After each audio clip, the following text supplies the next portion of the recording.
All right. Good morning, everybody. Good morning. Good morning. Oh, all right. So, making sure that let's see here. So it looks like it's working on Twitch. YouTube sent me a notification saying that I'm live on YouTube. So hopefully we're good to go. Let me see if there's a way that I can double check.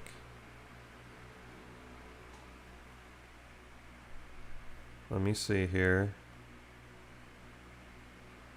Yeah, okay. So I'm looking, it says that I'm live on YouTube. Okay. All right. Hopefully it's working. Hopefully it's working this time. Oh boy. All right. Give ourselves a couple minutes to kind of get ourselves together. Please excuse the mess. We just moved, and so I have to organize my office and everything. Let me see. It's currently not receiving data for the stream. I believe it's incorrect. I'm sure it's saying the stream. So now I don't know. Now YouTube is saying not currently. Let me look into this. This kind of stuff drives me nuts. And now it says my stream health is excellent. So I don't know. If there's anybody that's on YouTube, that's watching on YouTube, can you drop something in chat so I know that it's working? Because I have no clue. I'm getting mixed notifications from YouTube. It says that I'm live, but it's also, I don't know, it's doing something weird. So yeah, if you're watching on YouTube, I appreciate if you could drop something in the chat, anything, so I know it's working or not. Yeah, I hope it is. Yeah, give me 1 second.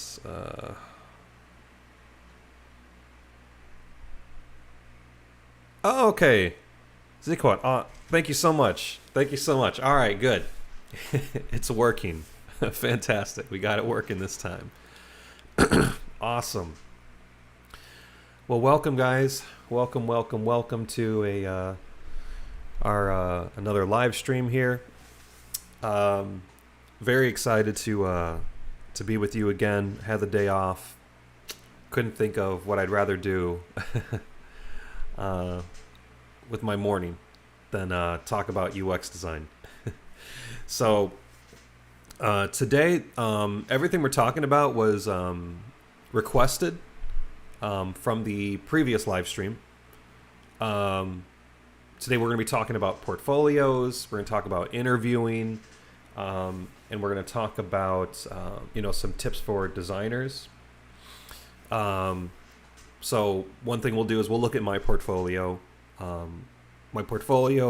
Excuse me, at the time that I went for my first job, and the portfolio that landed me my first job. What I said about it. We'll talk about interviews. We'll talk about how the interview process typically is. It's going to vary from company to company, but what I can say is I can share with you the interview process and structure of the whole thing, at least when you're going with a big company, because I interviewed at 2 big companies, and the structure was almost exactly the same. And so we'll talk about the structure of it, and we'll talk about what they're looking for in those interviews, at least from my standpoint.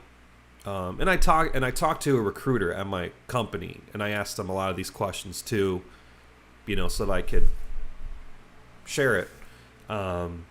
So it has, his kind of expertise in there as well. So we'll talk about the structure. We'll talk about what they're looking for, and we'll talk about, what I said, at those interviews. And then we'll, excuse me. And then I have a few tips that I have for designers in general, but especially for new designers. So it'll be fun.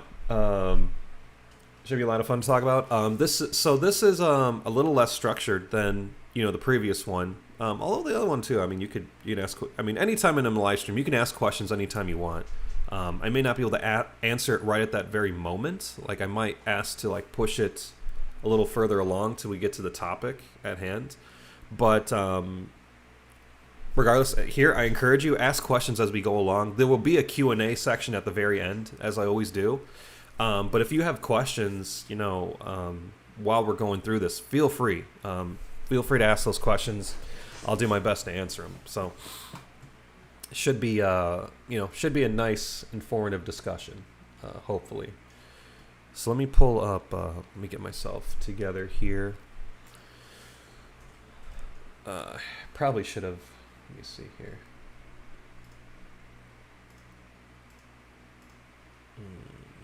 All right, give me 1 second.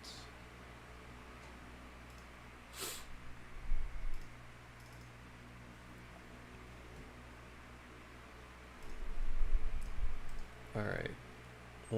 Sorry, I'm trying to.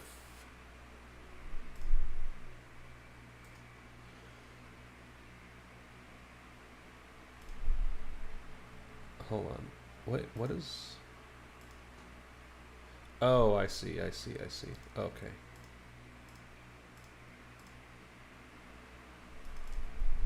Sorry, give me 1 moment here.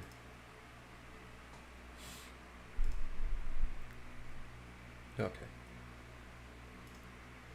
All right, that should be good. I probably should have shown this when I was introducing the stream, but here's let me turn off my fan. Sorry, it's starting to get chilly in here. Yeah, so that's what we said that today's live stream would be about. Let's see here. So to talk about portfolios, I'll make sure I got some water. I do have some water. Good. So the first thing I would say is, what should you put in your portfolio? I'm going to show you what my portfolio looked like. This is what it looked like at the time that I got my first job. Very small, as you notice. So first question, in fact, maybe I should probably be easier if I did this too for notes and stuff.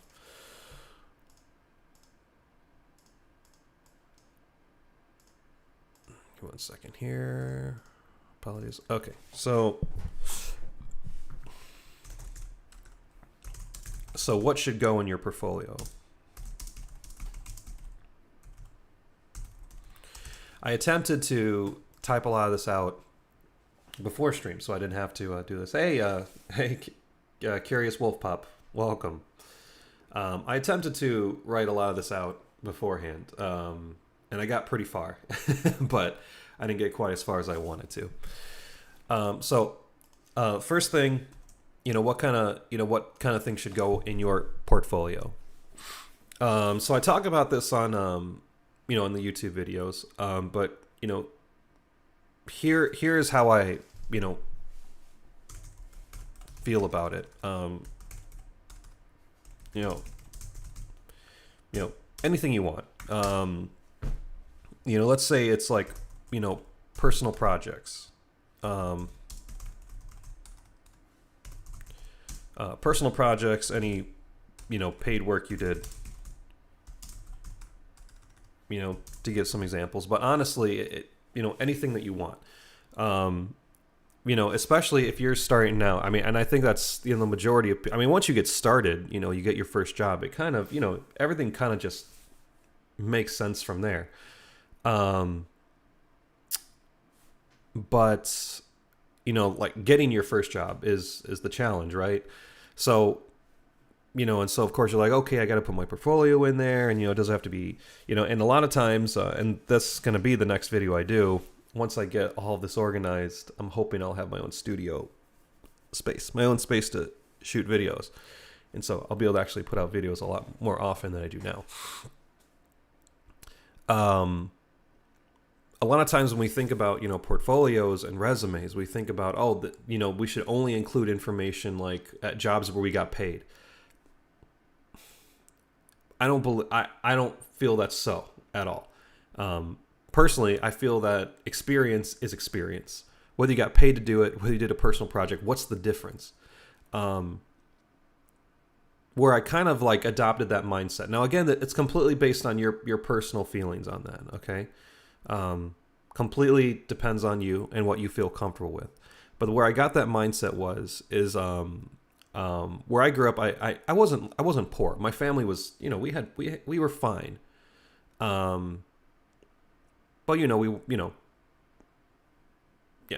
we weren't poor, but we weren't exactly like well off or anything like that, right? Panda Amanda, welcome. Good morning. Good morning. And so let me think. So let's see here. I would do tons of, I just would do a bunch of like jobs and stuff like that, just to make money. I was trying to have enough money to go to college. Right. And so I remember, I'm trying to think what job I did. I think it was landscaping. I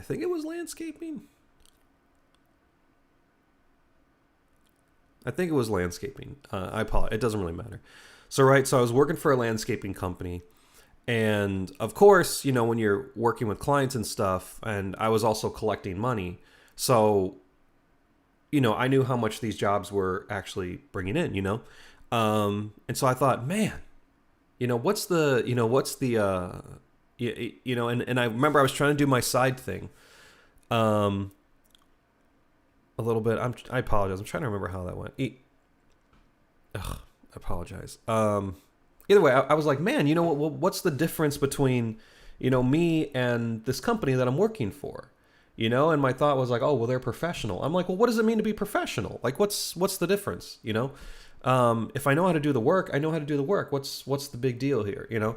And so that's when I just started doing my own side thing, right? Using the knowledge that I had. And I was like, well, there you go. And, I was like, there you go. To cut out the middleman. I get to keep, I get to hold on to all the money, right?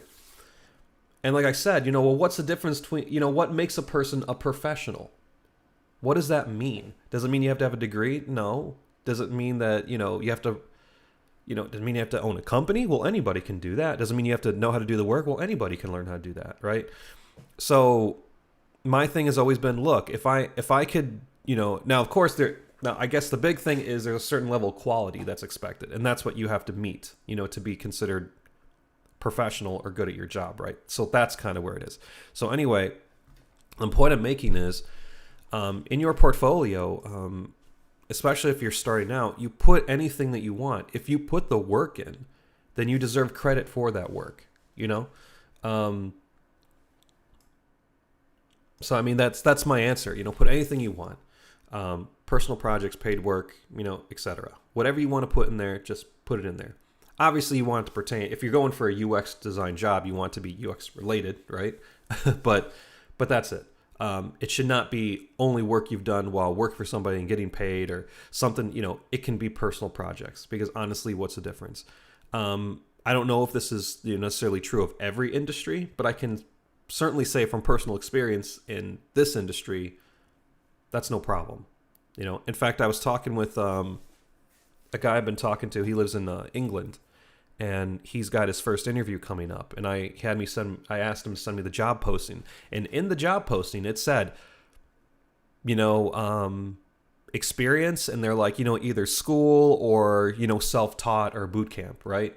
So there are plenty of companies that are accepting, for example, mine. There are plenty of companies that are accepting of you, even if you didn't go to school for it, because you really can't. There aren't really any good established schools. There's just boot camps and you know how I feel about boot camps. With that said, there are some companies that are like, nope, I only want to see like work that you got paid for, where you worked for another company, and it's like, that's fine. That's fine. Then you're only going to get those kinds of people. Just because you want a job doesn't mean that every company is a good fit for you. Okay? Sometimes companies are bad fits for you. And so, so anyway, so that's what you put in your portfolio. Anything you want, as long as you put the work in, it's your work, right? That is your experience, and that's my philosophy. It's worked for me. I can say that it's worked for me.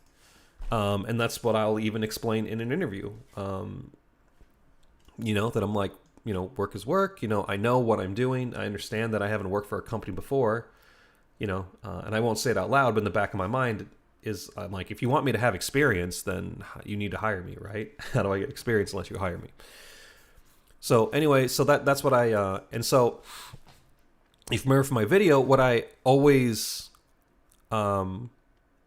highly recommend is if you're doing personal projects, then do something that you're passionate about, something that you're like, what, that'd be like a fun thing to do. I kind of like that kind of thing, right? That's the type of project you should put in there. Why? Because until you get a job, you're kind of just, it's hard to get started, right? It's really hard to like stick to it, unless somebody is there to make you stick to it, right? If you have an 8 to 5 job, it's a lot easier to focus on your job because you know that there's somebody that's, lack of a better term, making you focus on your job. But doing it on your own, that can be difficult, right? And life gets in the way. It's understandable. So it's just hard to like, get moving. It's especially hard to get moving and keep moving when it's something that you're not particularly passionate about, right? If it's a project that you're like, I don't really even really like this. So I always recommend pick something that you would love to do, because then, it's enjoyable, right? You'll stick to it. You'll put more effort into it, right? You'll be more excited about it. It's not something you're just doing, right? You'll actually work hard at it.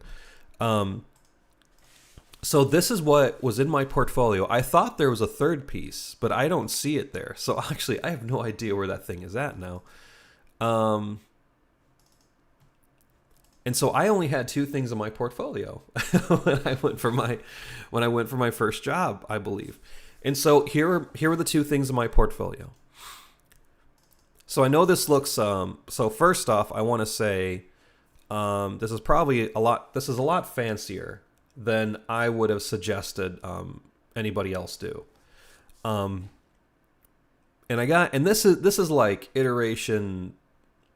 There was like an earlier iteration of this where it didn't look so nice, but I can't find that. I mean, I overwritten the Figma file, so I mean, it doesn't really, exist anymore because it's been overwritten. But at the time when I was getting into it, I really like electric vehicles. I'm a really, big fan of them. I think they're really awesome. I think they have a ton of potential, and there's actually a vehicle, that's being built. It's in, coming to production soon, called the Aptera in California. I caught wind of them and I was like, this is really cool. Like, this is really cool stuff, really impressive. And so I just was like, it'd be, and, I'm like, I wonder what an app would look like for this, for a vehicle, And so I just kind of just started doing it. And so I tried to, and this is like when I very, very much first started, I didn't understand when I first started. I didn't understand anything about user testing or anything. I wasn't far enough in the course to learn about that stuff yet.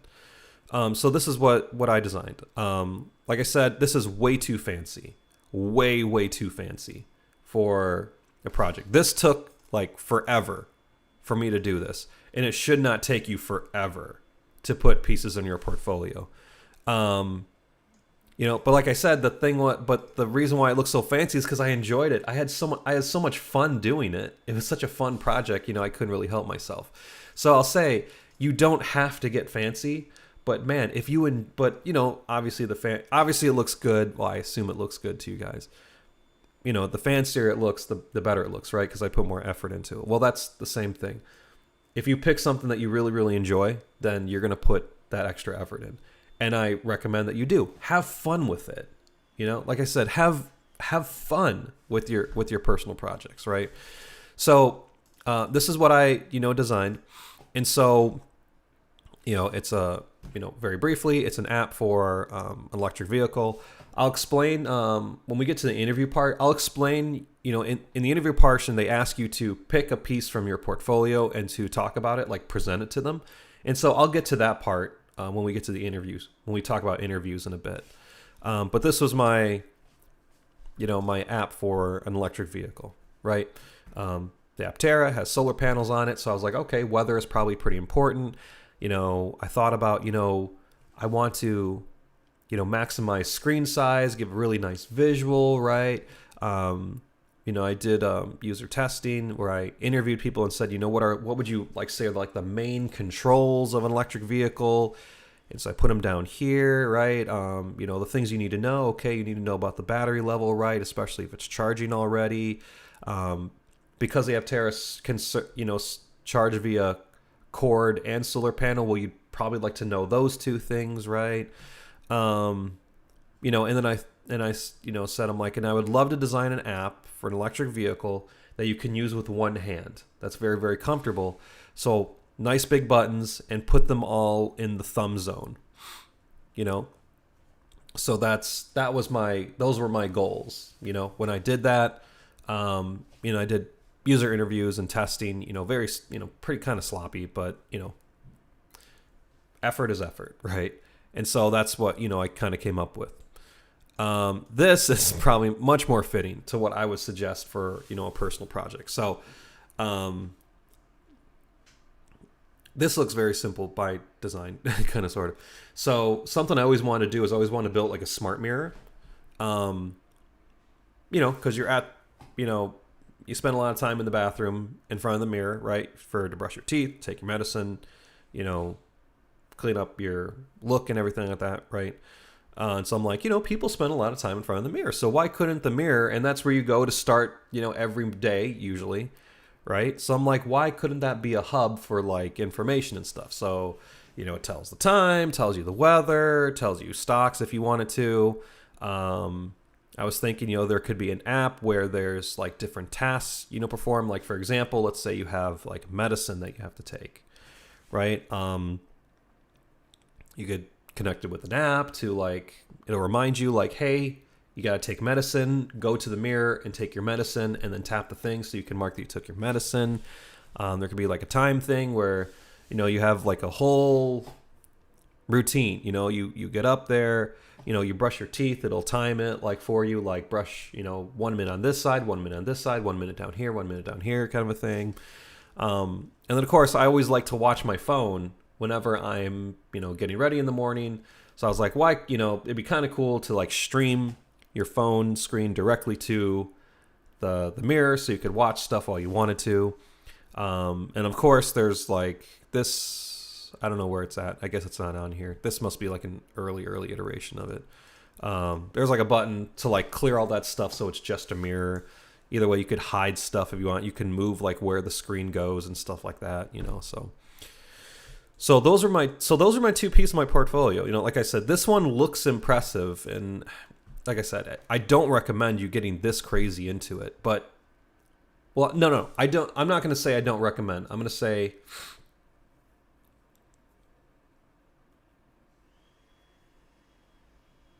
yeah. So that was actually pretty much what I was going to say again, Panda Amanda. So, you know what? I'm not going to say that I don't recommend that you put a lot of work into your projects. Because you know what? If you feel that passion and you feel like that excitement, then do it. Okay? Because arguably, this is a much better looking example than this is, I guess you could say. Because it not so much the look, but it's like you can see that more effort was put into it, and and that will at the end of the day be more impressive to a recruiter than not, right? So Panda Amanda, so what I would say is, and I guess what I'm also trying to point out too is that quality over quantity. Yeah. It's better to have, apparently, it's better to have two projects that are really well thought out, that you put a lot of work into, than it is to have a billion of them where all you did was create UI and that was it. Now I'll say, like, if it's,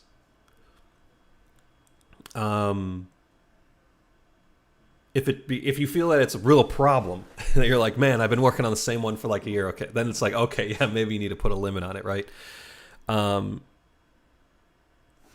Yeah, so I would say that,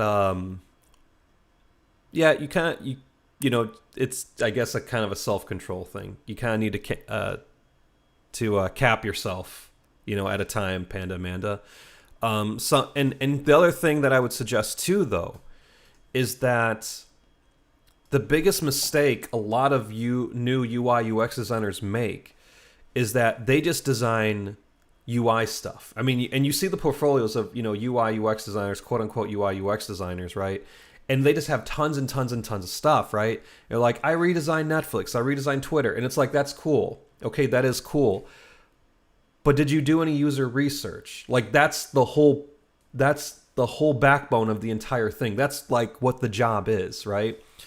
And so I'll say, like, if a lot of this stuff was my own ideas, I would probably go forever and forever and forever.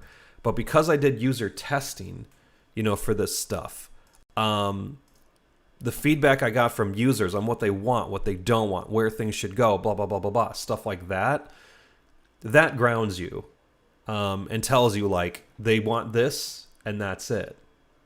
So that can help you too. And like I said, and a great amount of work should be put into that stuff anyway, because that's the real job, to be honest. Anybody could replicate a UI. That's easy.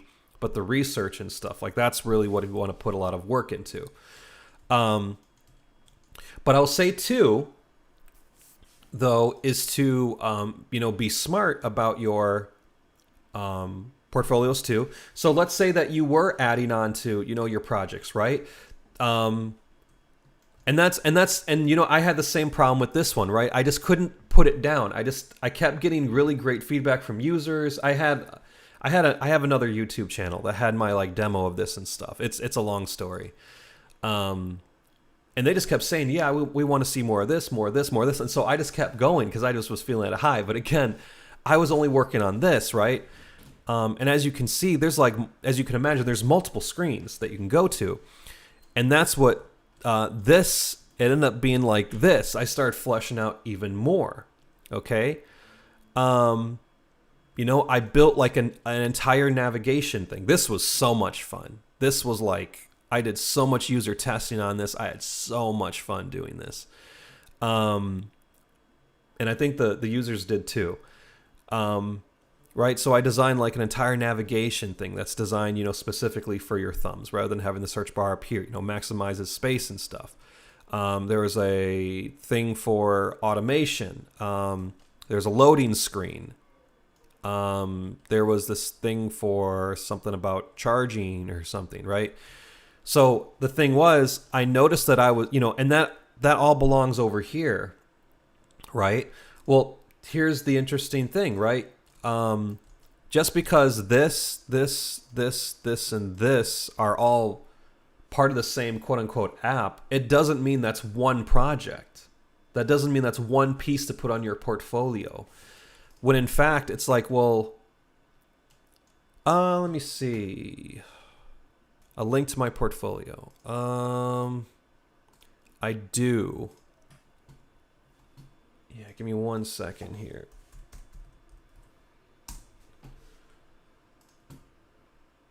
Yeah, let me see.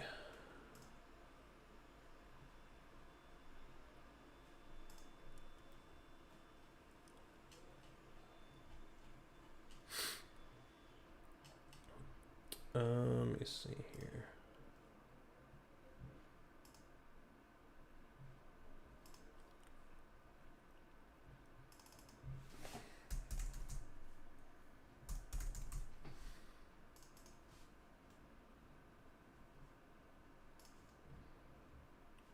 Yeah, give me 1 moment here.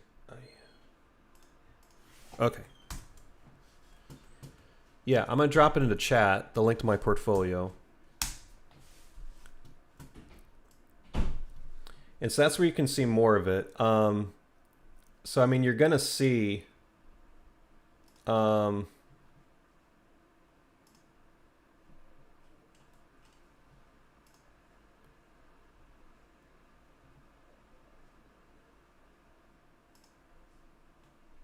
me see here.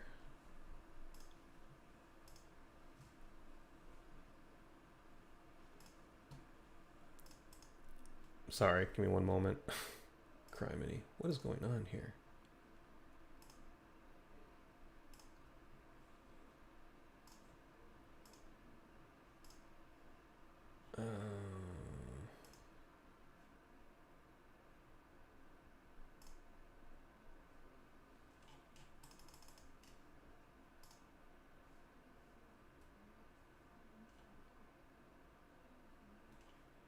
Yeah, I don't know. My bad. So yeah, dropped it in chat. And you'll see it's to be honest with you, I haven't updated my portfolio since I started my job. It's mostly because all the stuff I work on is under NDA, so it could never be in my portfolio. That's kind of annoying, but you know, whatever, it is what it is. It just means that I have to like do some other things. But anyway, so like I was saying, so you know, Panamana, so let's say that you're working on a personal project. Like I said, I was working on this forever and ever and ever, right? And like I said, just because you have all of this stuff that's all related to this, it doesn't mean that's one project for your portfolio. This screen, you know, has a very special function, right? So that's one project. Navigation, that's a completely different thing. That's a completely different process that I had to design and user test and all this stuff, right? So this is a second piece of your portfolio. And then, you know, this process here of automation and, you know, using NFC tags, that's another one. This loading screen is another one.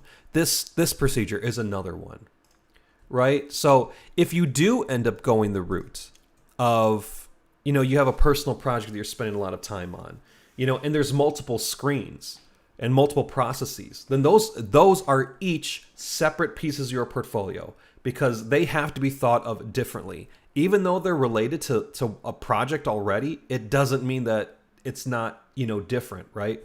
So that's kind of my full answer. You know, I always recommend that you pick projects that you really enjoy, projects that you're going to put a lot of work into, something that you would really like to see, you know, that you would love to have, right? So that you'll put a lot of the work into it. It'll be fun for you to put the work into. You'll be excited about it.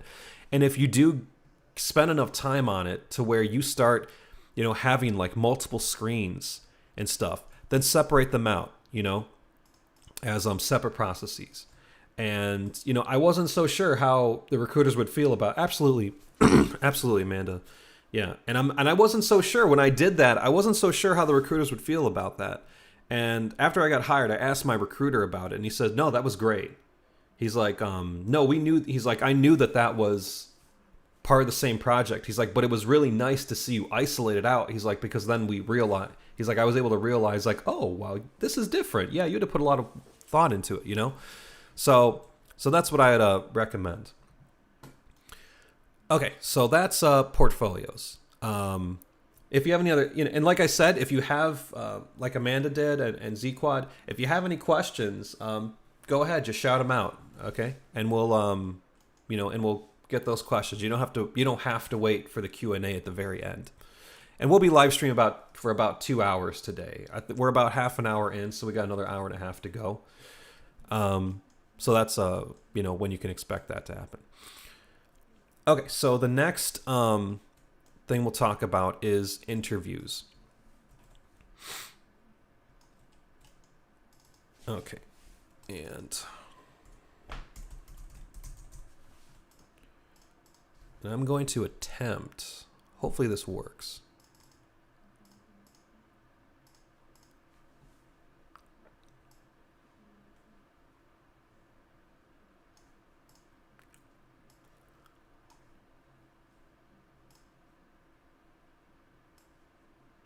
Give me 1 second here. I wrote all this down beforehand, so I'm hoping to see that. Okay, cool. Oh, look at that. It even recognized the indent. How do I indent backward? I'm pretty sure there's a key for that sort of thing, but I don't know. Wait, I forgot what a tab key is.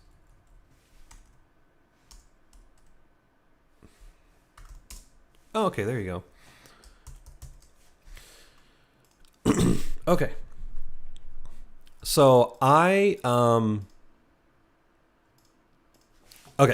So we'll talk about interviews. So I interviewed at two companies.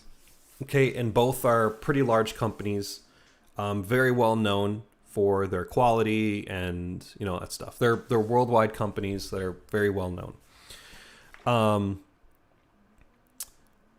And both the interview processes were the same. They were almost exactly the same the way it went. So here's how it typically works. And of course, if you remember from the video, when you're going to apply for a job, I highly, highly recommend that you don't do the whole, oh, I'm going to apply for this job, and then you have to go to their portal and all this stuff. You're going to have to do that at some point. But the problem is, if you leave it at just that, it's, what you're literally doing is filling out an application and then tossing it into the pile of potentially hundreds of people that are applying at that moment, and all the other resumes and applications that have been sitting there.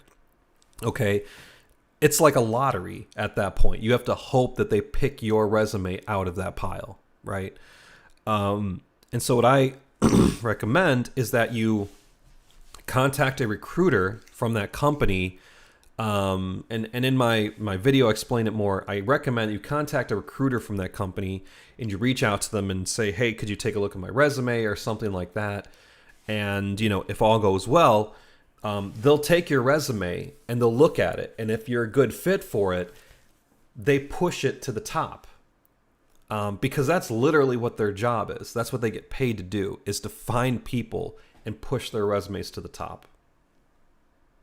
So they should be happy to do that for you because it is their job, and you reaching out to them makes their lives a lot easier.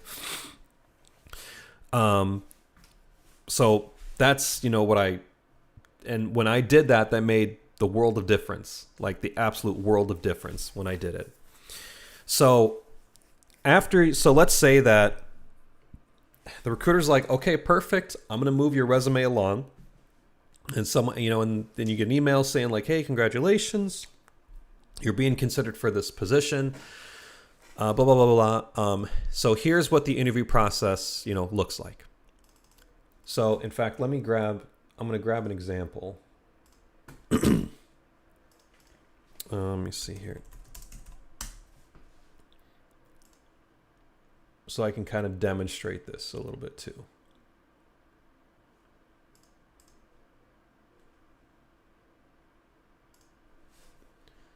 Let me see.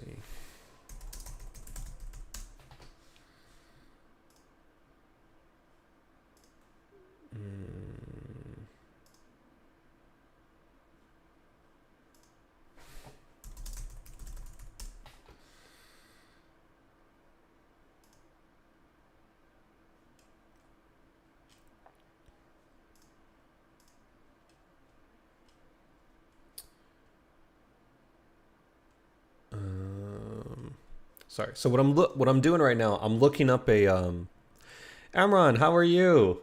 Welcome back. Right now, I'm looking at a come on now, man. LinkedIn does not treat you right if you're not logged in. So I'm trying to find a job posting so I could demonstrate exactly what I'm talking about here. Oh my goodness, LinkedIn just hates your guts if you're not logged in. Okay. Whatever. Anyway, okay, so no, there has to be a demonstration. I apologize, guys. Give me one quick second.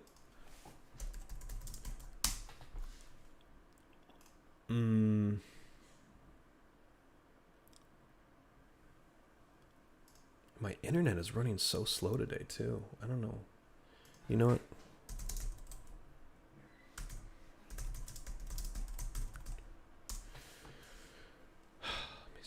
I'll go to like Indeed or something.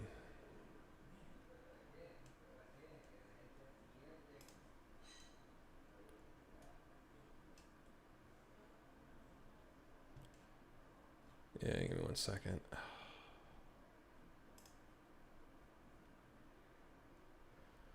And I'm seeing, God, there's so many bad listings. Dear God. Okay, this one is like decent. Okay, cool. Okay, so typically the first interview you're going to have, and like I said, this varies from company to company, but I'll say at the very least, this is like what it's like to interview at a big company. This is like, I guess you could say, I don't want to say worst case scenario, but like longest case scenario. We'll put it at that. Okay. So the first thing you'll have is a screening interview. Okay. So the individual, so these they're just here to make sure that you tick all the right boxes, right? So this individual, they're not a recruiter, right? They don't, like, their job isn't to bring people in. They don't know, they likely don't know anything about your skills, your trades, or anything. They're not really interested in any of that. They're just there to make sure that your skills match keywords on the posting. Okay. And so what I recommend for you then is when you're applying for, when you're preparing for this interview, you want to look at the job posting again, and look at those keywords, that they're going to be looking for, and then come up with responses for each, for those. So to give you an example, it'd be really, really great if I could. Yeah, give me 1 second here. I'm getting used to this stuff here.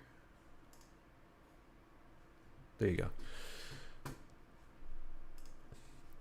Okay, so for example, here's a job posting, right? And so, like I said, you want to review this job post and look for all the keywords and things that they'd be looking for. So for example, they like to have at least 3 years of experience with user experience design. Okay. So you'd want to make you'd want, so either you have that or you don't. If you do have it, they'll probably say, okay, how many years do you have? And you tell them how many years. And if you have that, then they'll probably move on. If you don't, then you want to prepare a response of, I've been doing, I've been doing for about, 2 years. But I've done, quite a bit, I've just done a ton of work and blah, blah, blah, just prepared to have a response, for their objection. This one, they want you to have a bachelor's degree. So again, either if you have it, then awesome. If you don't, that's fine. Then just prepare a response, as to why you are still worthy of this job, even though you don't hit this like arbitrary, requirement. And yes, I recommend that even if you don't fit these two criteria here, I still recommend that you reach out to that recruiter. I mean, that's the whole point of the recruiter. It's also there to make sure you don't waste your time. They may say, they really want someone with a bachelor's degree. I mean, the one that I went for said they wanted me to have a bachelor's degree, and I don't have a bachelor's degree. But lo and behold, I still got the job, so, you still go for it. You still, give it a shot. The point is you need to explain to them. You're not making excuses. You're not finding ways around it. You're explaining to them why you are still why you're still a good fit for the job, even though you don't have a bachelor's degree, right? So a couple of keywords: UX research methods. Okay, so and then by the way, too, when you're making your resume, it'd be good to, address a lot of these, concerns specifically too. You see strong understand, okay, there you go. User flows. Okay, so they got these keywords: user flows, information architecture, journey mapping, customer research, analytics. Okay, so, you want to, they're probably going to ask, and like I said, this is screening. Okay, they're not like going to go super deep into it. Like, okay, do you have experience with user flows and blah, blah, blah. Say, yes, I done this, Figma, Sketch, and Vision, right? Tell them, yes, I have experience with those. Brand guidelines, blah, blah, blah, right? And so that's the point. You just go through there, just look through it. Don't like try too hard on it, but just, you're just getting an idea for the questions they're going to ask you about. Okay. And so you're going to do that. In terms of responsibilities, will they bring that up? They might bring up responsibilities. Scope requests and create prototypes, but usually it's a pretty quick conversation. Shouldn't be any more than like 30 minutes. I think mine was like 15 minutes. It was super, super quick. But that's all they're doing. They're just making sure that like these keywords, like you have something, in relation to that. And so you just kind of get ahead of the game and, think about those things beforehand. Okay, so then after you get through the screening interview, then you're going to have an interview with a recruiter. And it may be there's a good chance it'll be the recruiter that you reached out to. And so they're very similar to the screening interview too. That they're there to make sure that you match the position, right? They're going to do very similar to what the screener did, but generally they're going to do a little more detail. So them being a recruiter, right? So again, it's highly unlikely they're going to be a designer, or any of that. Okay. It's unlikely. It's possible, but it's unlikely. Because their job is recruiting. Now that said, they will have a little more knowledge of, than a screener would. Like a screener would be like, I have no idea what any of this stuff is, right? Do you have a website or a Medium blog where you have documented your user research process for your projects? So let me think here.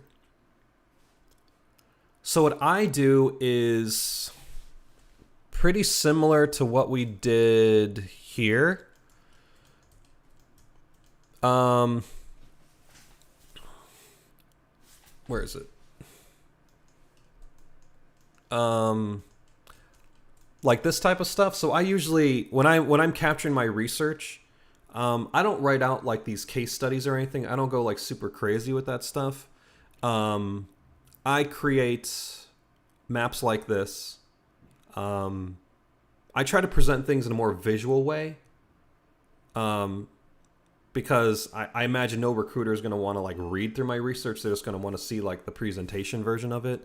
So I have like, Google Docs and stuff where I've stored like that stuff. But when it comes to like if I'm presenting it or put it onto a portfolio or something, I'll do it in a more visual way. As you can see in my portfolio, I don't have a single thing. Well, Dribbble like is very, very, unless you pay for it, like it's pretty restrictive, like what you can do. So I have like all of my research and stuff. I put it like on my YouTube, my other YouTube channel where I would put my portfolio and stuff. Yeah, so I don't have anything yet. It's something I have to do. I have to get around to doing it.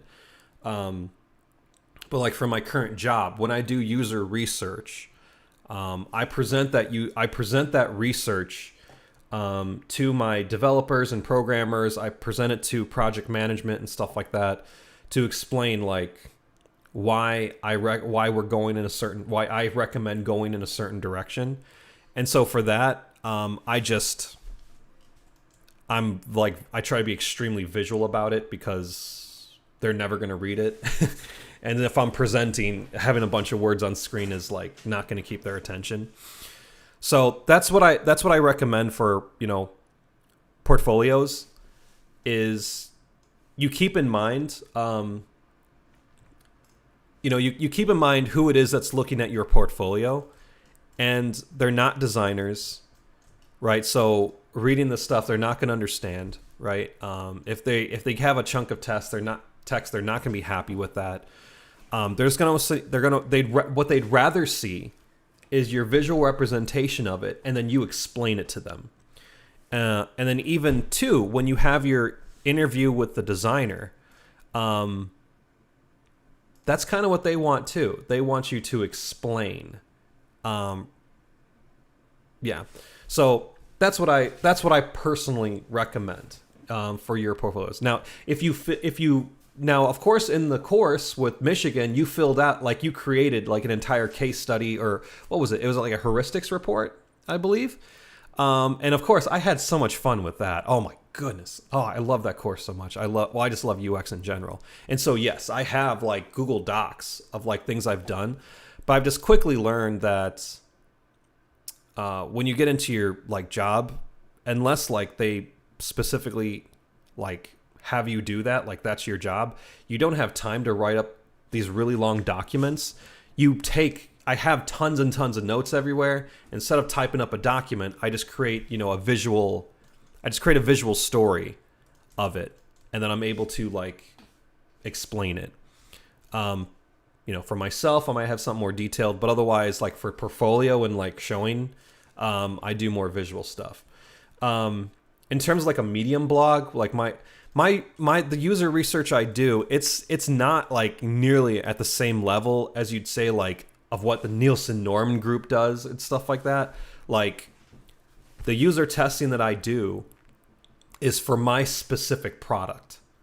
I start with my design process. I'll start with the Nielsen Norman Group, right, and their recommendations and organizations like that as a starting point.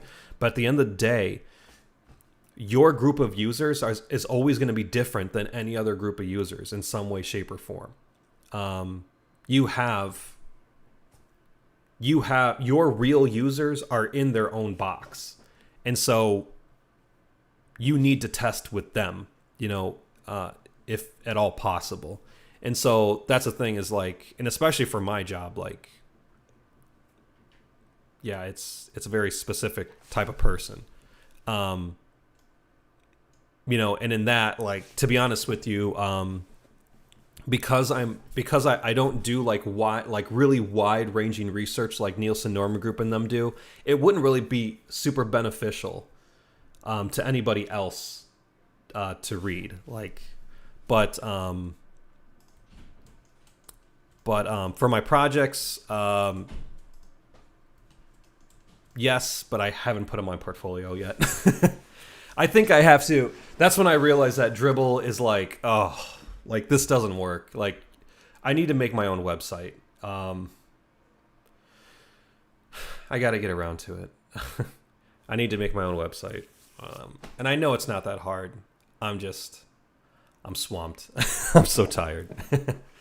I hope that answered your question, Z-Quad. I apologize. I haven't taken I took my ADHD medication before I started, but it hasn't kicked in yet. So I apologize. I'm kind of rambling a little bit. I'm having trouble focusing.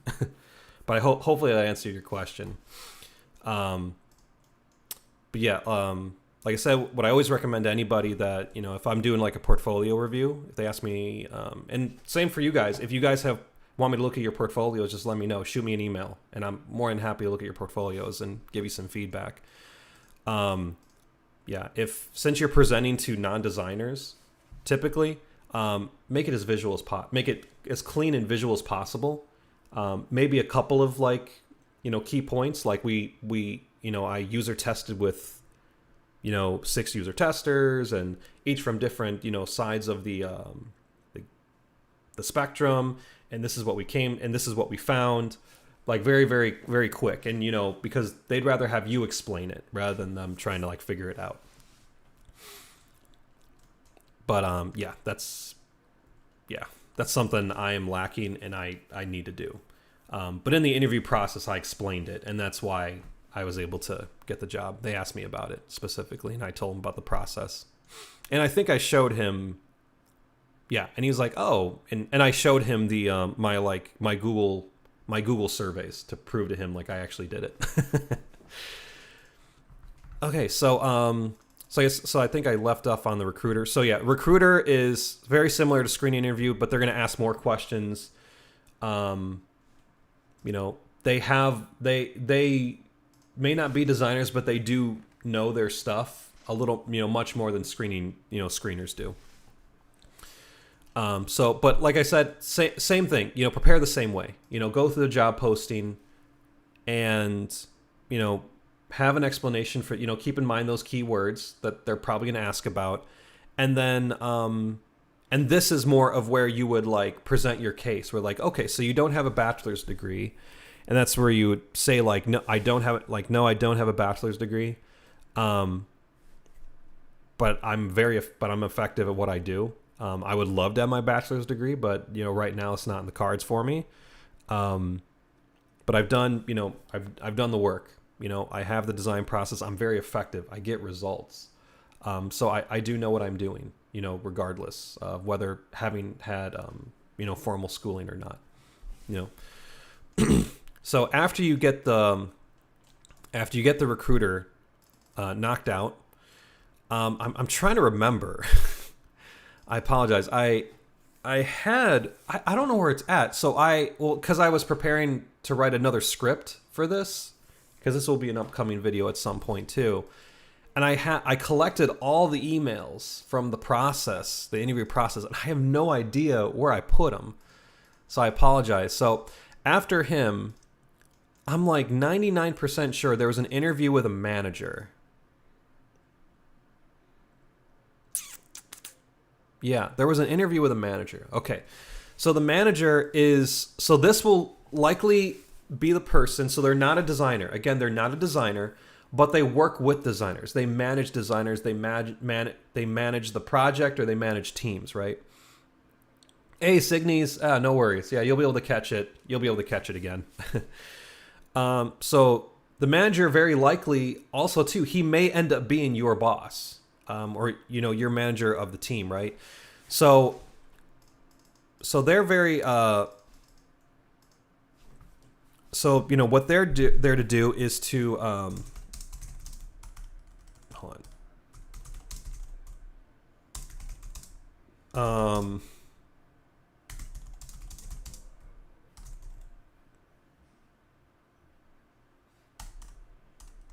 What is up with my keyboard?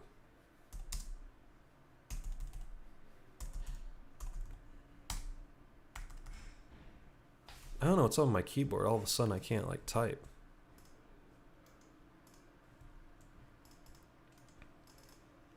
It's not. Okay, now it's working. Okay. Man, it's a tiny little glitch. So the manager, like I said, so they're to make sure that, you'd be an asset to the team. Right? So, and like I said, they're going to be looking. So, you made it past, you made it past the gate. Okay. So you're through the gate. So now it's like, all right, this is the time where you need to prove that, your worth, right? So for the manager, they're looking at you possibly as you're going to join their team, and they want to make, and they obviously need you, right? They need a designer. So they're like, okay, can this person help us? Will they actually be an asset to this team? So this is where you want to, sell yourself a little bit more. But especially you keep in mind the manager is not a designer. So there are some terms and things like that they may or may not understand, right? So you're kind of thinking more from the view of, your stuff and you're good at being on a team. Okay. So, the manager, they're going to check, your qualifications, your skills, how you work as a team and things like that, right? Because again, he may be actually managing you. So for this, this is again, so this is where you're going to be looking at your resume. So it's kind of glitching out of me here. Hold on.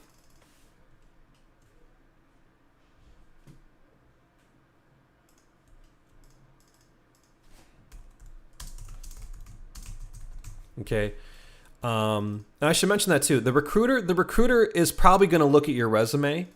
They will talk about a couple things on your resume, but this is where it's time, it's time to pay attention, time to focus your attention on your resume and what you have there. Like I said, these two are kind of just the gatekeepers. They're there to just make sure that you're not going to waste anybody down here's time. Okay. So now this guy, he's like, all right, time to look at your resume, right? And so that's when they're going to start asking about, your resume and stuff like that. In fact, give me 1 second here. I have my resume. See, this is all in preparation for videos that... Sorry, it's so hard to find time.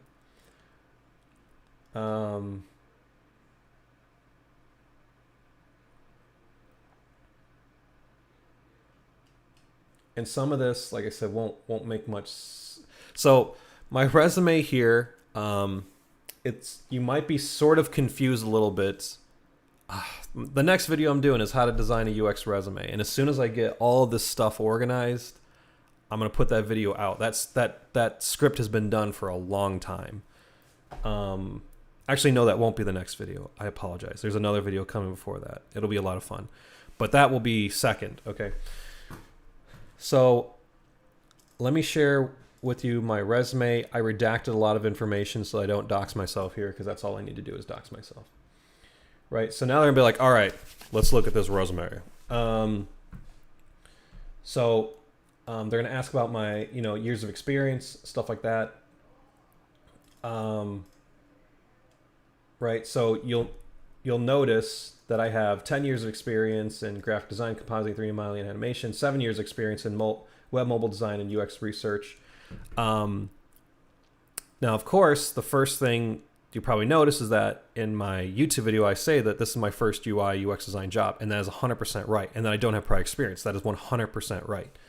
One thing that I'm going to talk about in a future video is when you're designing your resumes is learn how to, not learn, but it's kind of what I said before. Experience is experience. This 10 years is, I had some jobs back when, but mostly personal project time, right? Same with this 7 years here. Web and mobile design and UX research. UX research, I had like a year from the stuff, but I did do like some like side, like some personal projects for web and mobile design. Point is, I have 7 years. I did it for like 7 years when I stopped and thought about it. Same with this stuff. This kind of stuff kind of overlaps with this. I have 10 years of that. It's personal experience, but I have it. And of course, I feel perfectly comfortable putting those in there because, of course, I'm like, all right, tell me about your 10 years of experience. Tell me about your 7 years of experience. And I explain it. And it's completely, and of course, I'm not going to lie. That's the number one rule when you're doing your resume, when your interviews, do not lie. It won't work out well for you. They will know you're lying, and you could very well be blacklisted. I don't know if that's a thing, but I imagine they would blacklist you. And that's fine. I'll explain it to them, and it's their choice whether they want to accept my personal projects and experience as experience. If they don't, that's fine. If they do, awesome. We can move forward, right? So they'll talk about, your experience. They asked about, software and stuff like that. I have way too many softwares in here. I don't know why. A lot of these points here, I grabbed from the job posting itself. Because like I said, when you do the screening interview and the recruiting interview, they're going to specifically look for keywords from your, from the job posting. Because that's how they sort through people, initially and get you through the gate, right? So that's where I grabbed a lot of that stuff, go through this experience here.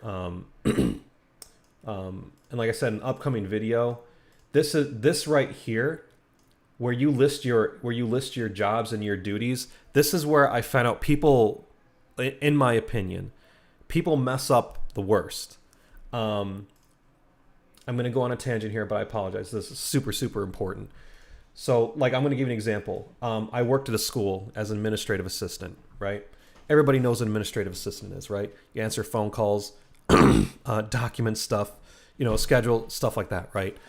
The biggest mistake people make when they're putting their job duties is they just copy and paste job duties from somewhere, right? Everybody puts the same, answered phones, blah, blah, blah, right? They're trying to find the best candidate, right? So if you have 5 candidates, they all were administrative assistants, and they all write the same thing. How do you know who is better? How do you know who's the best among them, right? So what I started doing, and I learned this I took a course on resume writing. That's a very long story, right? And one thing that they brought out is, selling yourself, and also too, getting rid of information they already know, right? If I put, I work for a school's administrative assistant, like I said, everybody knows what an administrative assistant is. Why would I list duties that they already know? Instead, I list accomplishments. And I quantify things. I put things in the numbers. For example, that position that I was at when I was promoted twice to that position. That's 100% true. I started at these lower jobs and I actually got promoted to these new jobs, right? I let them know I was promoted to this position twice, to this position. That's really good, right? Sounds a lot better than saying, oh, I answer phone calls and stuff, right? And then now, since I'm going for UI UX design positions and design positions, I only put the stuff that would pertain to like design. I designed digital and paper media for the school and district. I did do that. I told them, hey, I know how to use Photoshop and stuff. So, school, they don't have any money. So they had me do flyers and stuff, right? And then I had to manage schedules for teachers and substitutes. Like if a teacher was out, I would call like a substitute teacher to come in for them, right?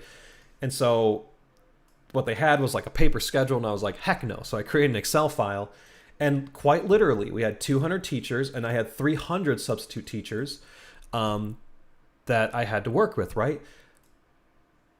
This, now anybody else in an administrative assistant position would say, oh, like I managed the schedules and called substitutes. I quantified it. I said I had 200 teachers and 300 substitute teachers, and that's 100% correct. I'm not lying in any way, shape, or form. And if you're an administrative assistant and you did the same thing, it's quite likely it was the same situation for you. But when you quantify it, you not only say I did that, but here's the level that I did it at, right? So, yeah. Sorry, that was a little bit of a tangent. But I'll explain those in an upcoming video, but that's extremely important when you're doing resumes, that you gotta up it a little bit, right? So I apologize. So, we're back with interviewing with the manager, right? He's going over, the experience, my job experience, right? They always do. They say, okay, tell me about your time at this card company, right? And like I said, I list accomplishments. Of course, he's going to ask, okay, so what were some of your duties? I don't, and it's very generic, right? So I explained my duties, but man, I'll tell you, when they saw all of this, they were like, that's really impressive. Tell me more about this. Research and develop standards of practice for laser design, improve card output by 300%. Tell me about that. And then I explain about it. I'm not lying about any of that. Hey, Kiki, I showed it earlier. I'll show it again. I can show very briefly. So this is what it looked like when I got my first job. I just had 2 pieces, and then I had this stuff, and that was it. I didn't really have a whole lot. I could talk more about it later at the Q&A though. Well, and you can also rewatch this video. I go into it in a lot of detail. So that's what the manager is going to do. He's going to take you through your resume and ask you questions about it. And man, if you really upped your resume game and you listed your accomplishments and you quantified things as much as possible, again, number 1 rule, you never lie. Never lie about your experience or your resume. Do not lie. You will get caught and you will have a very rough time. Okay, so don't lie. But anyway, the manager is going to go through your resume now. Okay, he might bring up some things about the job posting, but he's focusing on your resume. Here is a pro tip that I follow every time. I don't know why more people don't do this. So obviously the interviews I did, they were all Zoom interviews, right? And of course, I can't memorize everything on my resume. That's impossible. So I always had a copy of it in front of me, right? Now, if you're doing a Zoom interview, that's pretty easy, right? You just have it open on your computer. But even if you had to go in, okay, when you go in for an interview, and of course, it's always like courteous to print out multiple copies so that everyone has a copy. Odds are they'll have one. But I always have a copy for myself so that when we're talking, I have my resume in front of me. Because like I said, I can't memorize my resume. It's not possible. So I use this as a guide for talking points. I have only ever had one person bring it up and say, so you brought a copy of your resume for yourself? And I said, yeah. And I said, it's because I can't memorize this thing. I said, I'm going to end up forgetting things. I'm like, it just helps me like kind of stay on point. And they're like, oh, okay. I don't know. It's at least to me, it always seemed like there was a stigma. Like you had to like somehow memorize everything. Forget that. Forget that noise, okay? Just set yourself up for success. Have a copy in front of you if you got to go in. Look at the thing, because this is not like some kind of like memorization test. This is to find out if you're the best person for the job. This is all my experience. This is all legit. This is real. Your resume is your credit and your credits to success. Why wouldn't you have it in front of you? So anyway, so that's what the manager interview is. Let's go back to the Figma file here. So that's what the manager interview is. Okay. They might ask you some tough questions, but like I said, when you have your resume in front of you, it makes things so much easier. So that's the thing. And like I said, the main thing is they're looking from the standpoint of this person. I may hire this person to be on my team. Is this person, good on my team, right? They're gonna look at your skills, your qualifications. They're definitely gonna ask you about being a team player, okay? And when we talk about later tips for new designers, we're gonna talk about being a team player. So after that, usually they have you interview with a lead designer, so an actual UI UX designer. So this is the interview that this is the part of the interview that everybody like freaks out and worries about. I'm going to try one more time. Like I said, as you can see here, I have all the emails that I went through. I collected all of them, for a future video, and I can't seem to find it. I want to find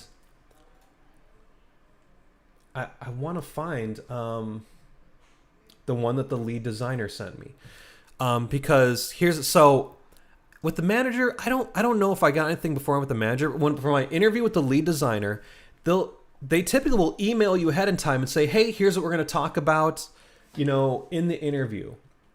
Okay, so you're not blindsided at all. Let me see here. Did I find it?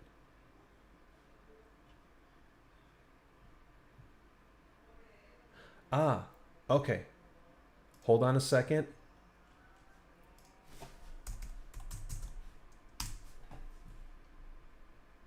Give me 1 second. I may have...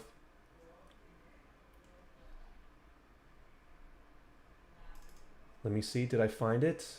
Hold on. I think I may have found it because I just all of a sudden remembered what the dude's name was.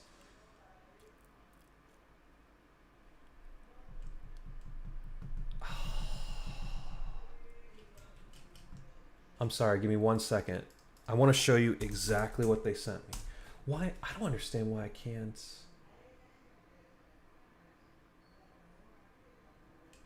Wait, here it is. Is this it? Yep, this is it. Okay. Awesome.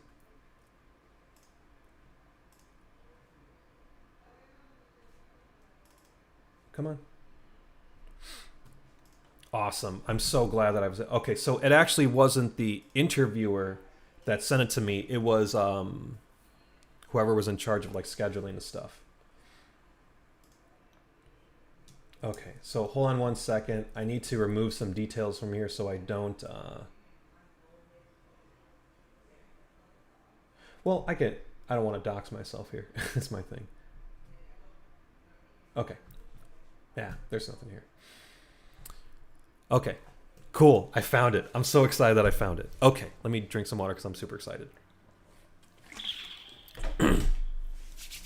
Okay, so your next interview will be with a lead designer. Okay.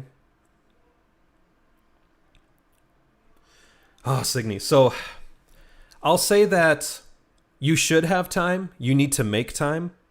And I'm a bad example of that. I'll say my biggest problem is that all the work I do is under strict NDA. So like none of it could ever go into my portfolio. Ever. So for that, it's really tough for me because I'm like, oh. So my only option is I have to recreate everything, and like change a few things around. But I'll say that it depends. You will get busy, and that's more of that's a discussion for like work-life balance. Like if they're working you so hard that you don't have time to do something like update your portfolio, then you probably want to like have a talk with them about work-life balance. But you need to make time. You really do need to make time. Obviously, if you have a job, you're not like in a tough situation, right? You got the job, so you're good. But you should have time. Yeah, you should have time, and you do need to make time. But it's very common to have trouble with that. You know, that you're exhausted at the end of the day and you don't want to do anymore.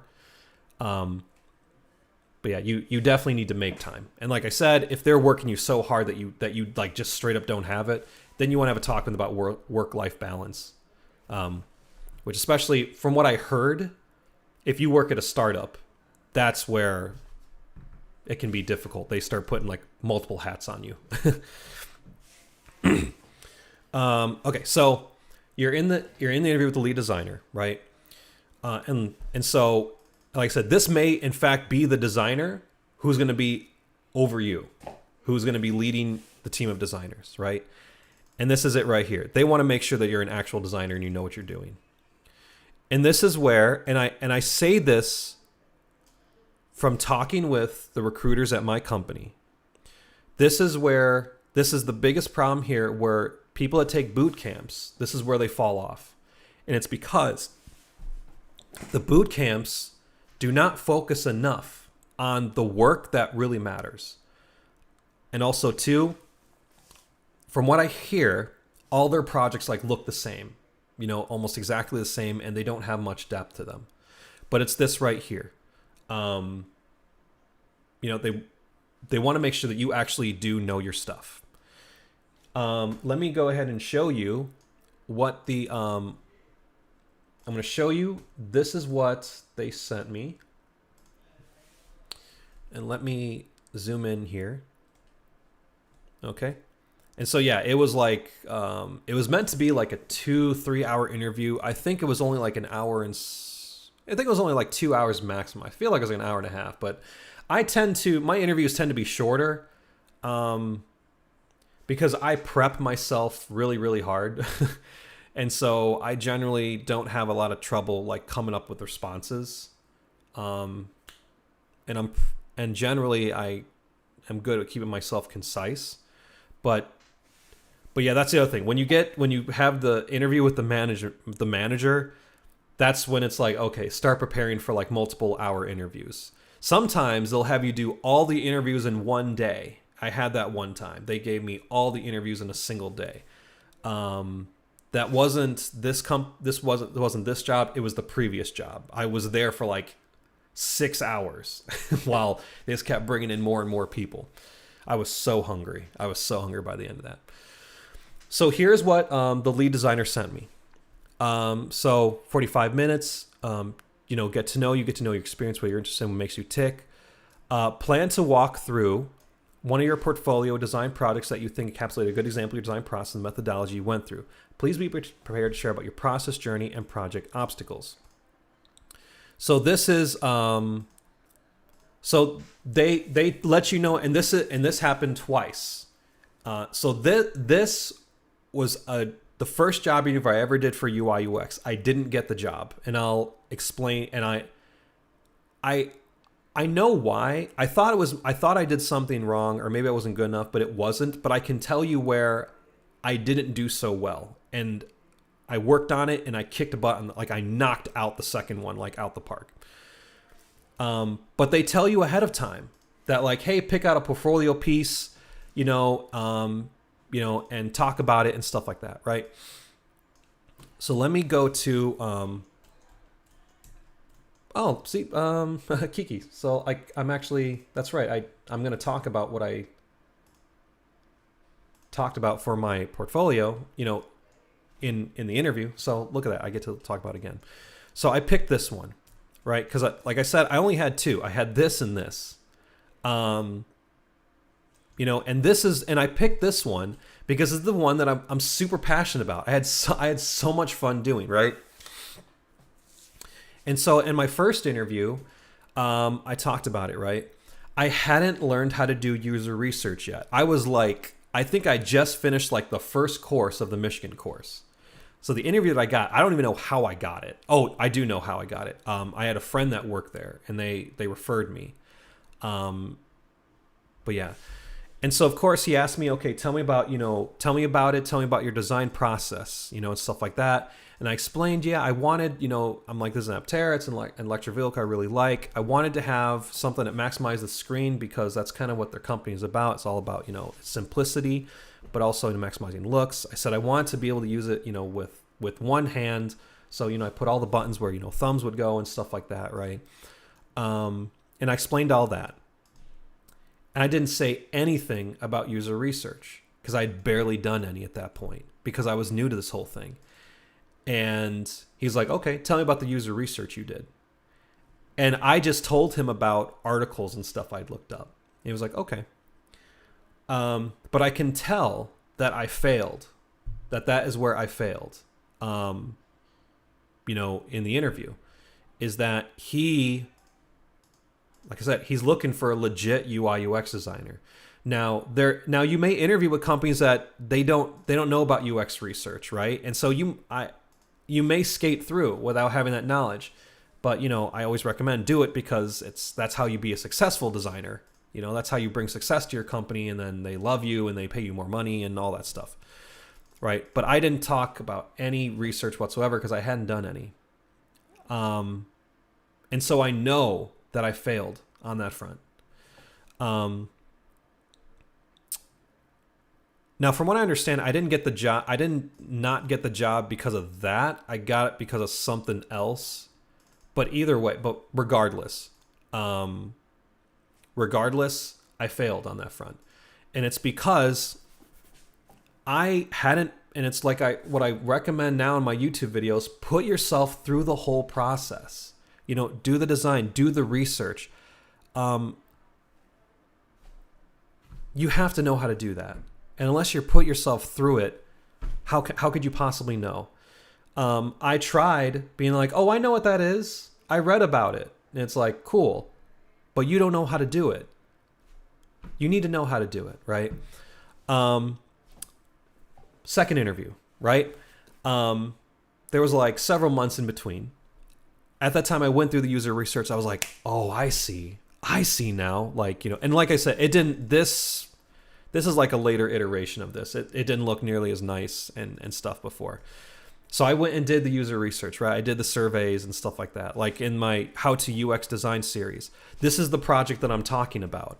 When I talk about, okay, we're going to design an electric vehicle for EVs, this is the project that I'm talking about. That's literally what I did for this project, right? So I did the user research, blah, blah, blah, blah, right? And so the second interview, same thing. They wanted the same thing, but this time I was able to say, yep, I did user research on this. This is how I came up with this, blah, blah, blah, blah. Users liked it, I'm like, I got really great feedback.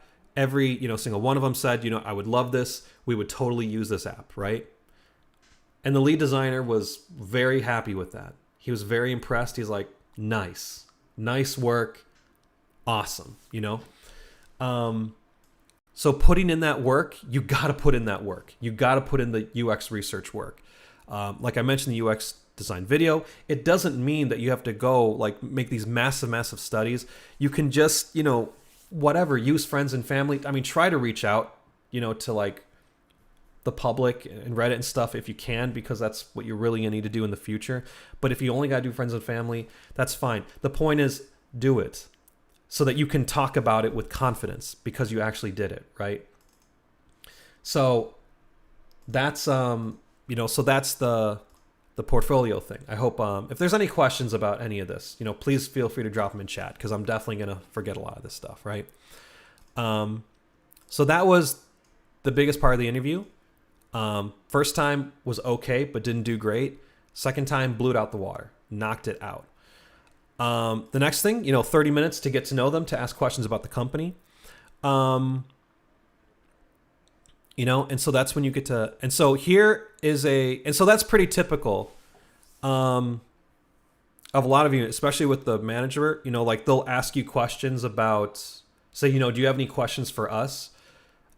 Here's a tip. I think it's kind of a pro tip. Whenever they ask that, I always ask them this question. In fact, I'm going to type it in here.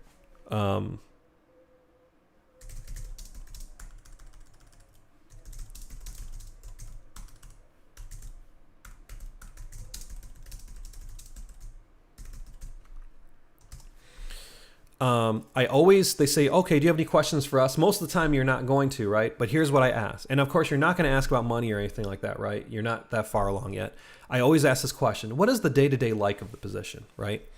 And I do this just in case there's some things that they didn't point out in my portfolio or in my resume that I really wanted to bring up.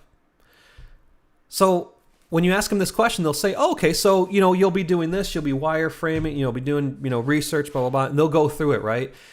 I obviously already know what the position is like, right? It's a UX design position. I already know. But now that they're telling me like all this stuff, they're telling me, and then after they tell me like, okay, yeah, I've done those things like a million times before. Yeah, I'm really good at wireframe. Yeah, I'm really good at this. I'm really good at this. It gives me a chance to put in their mind, like, okay, this position, and then I tell them I'm good for that position. Like, I'm good for it, right? And it's just like it's like kind of a slick way to answer, to like ask them a question, right? Because they would love for you to ask them a question, right? It's a slick way of like getting more to sell yourself, better, And so, it's something I like to do. And then this actually didn't happen. This is what you would call a whiteboard challenge, I think, a lot of times.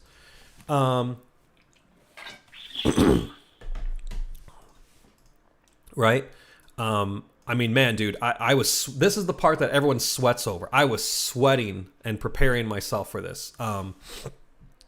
Like in the days leading up to it, I was doing whiteboard challenges with my wife, and just coming up with the design ideas and be like, okay, what process would we go through for it, right? And but yeah, this ended up not happening. We didn't actually do this. But to give you what it is, a whiteboard challenge, it's first off, relax, chill. It's not that big of a deal. We do this now as like design exercises in the company I work for. Like once a month, we'll do a whiteboard challenge, just to have fun with other designers. For this, this really shouldn't be that difficult, right? Because the first thing is like, oh my goodness, we're doing this on the fly. But like I said, if you do what I recommended in my video, where you do three portfolio projects, where you've gone through the entire process, right? You did the UX research, the design and user testing, blah, blah, blah. You do all those. That's exactly what this is. That's the beautiful thing about UX design. There's a scientific process to follow. Just follow that scientific process every time.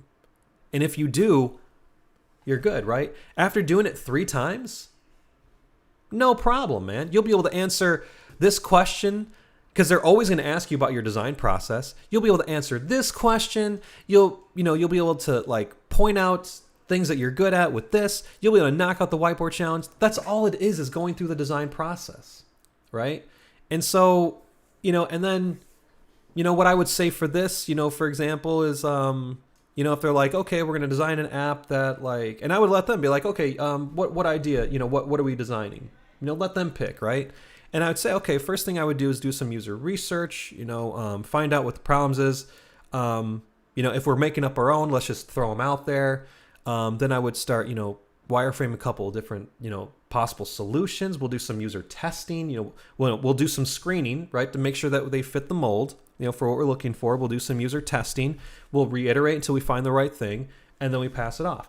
It's the same process every single time, right? And that's all you're doing in this, right? That's all you're doing. But they're also testing to make sure that you're collaborative, that, you're somebody that likes to work with other people. And I'm going to talk more about that, later in the next section of the stream about tips for designers. So this is literally what they sent me, word for word. I just literally downloaded it from the email that they had sent me. I'm so glad I found it. But yeah, I guess that makes sense. It wasn't the designer that sent this to me. It was What is she? Oh, recruiter. Oh, she's a recruiter. Okay, it was a recruiter that sent this to me. I guess that makes sense, right? Because they organize all this stuff, right? So that's that's what it was. If that makes sense. If any questions about that, let me know. I'd be happy to answer them. Right. Okay, so that was the fourth step. Your interview with the lead designer. That's where they're going to test your knowledge, right? To know if you're the real deal. Now, if you'll notice, there's a 5 down here with question marks, and that's because usually number 4 is it. Usually the number 4 is it, but for me, they had a 5th surprise interview. Because I guess they finalized it down to a few. From talking to my recruiter afterward, he and I are pretty tight. We talk all the time. I guess they were down to like 3 people. And they needed to like pick just one. And so we had a 5th interview, a surprise 5th interview. And that interview was with the actual client, right? So what they had in mind was they had a client already. Like I was already lined up to work with a specific client to work on their project, right? And so the client, I guess, said, I want to talk to,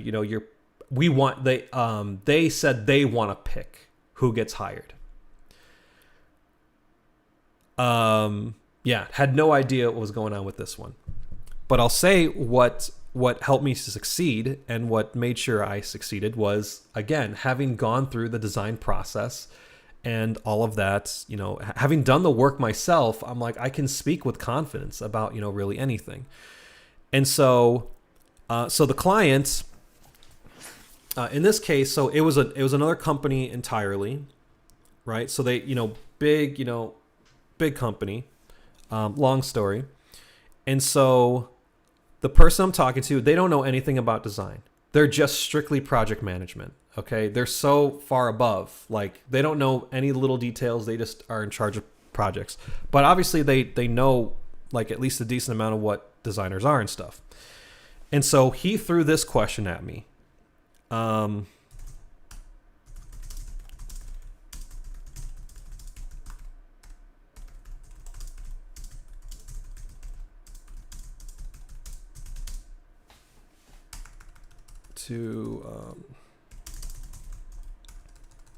my God, I don't know why I capitalized. And this was like, the interview was not long. It was really quick. And that was almost kind of jarring how quick it was. But he asked me this question: how would you explain the importance of UX design to a skeptic? That's a heavy question. A very, very heavy question, right? And you have to keep in mind, they're not a designer. So you can't use design terms and stuff like that. You have to be able to explain it in layman terms. And I'll say, if I had gotten this question in the first interview, the very first one, where I was barely along in the course, I would have failed miserably. But because at this point I had done the work, like I said, like I recommend the video, 3 portfolio pieces, do the entire design process for all 3 of them. That's something else. This is something that you can only obtain through experience, through personal experience of having done it. You realize how important UX design is.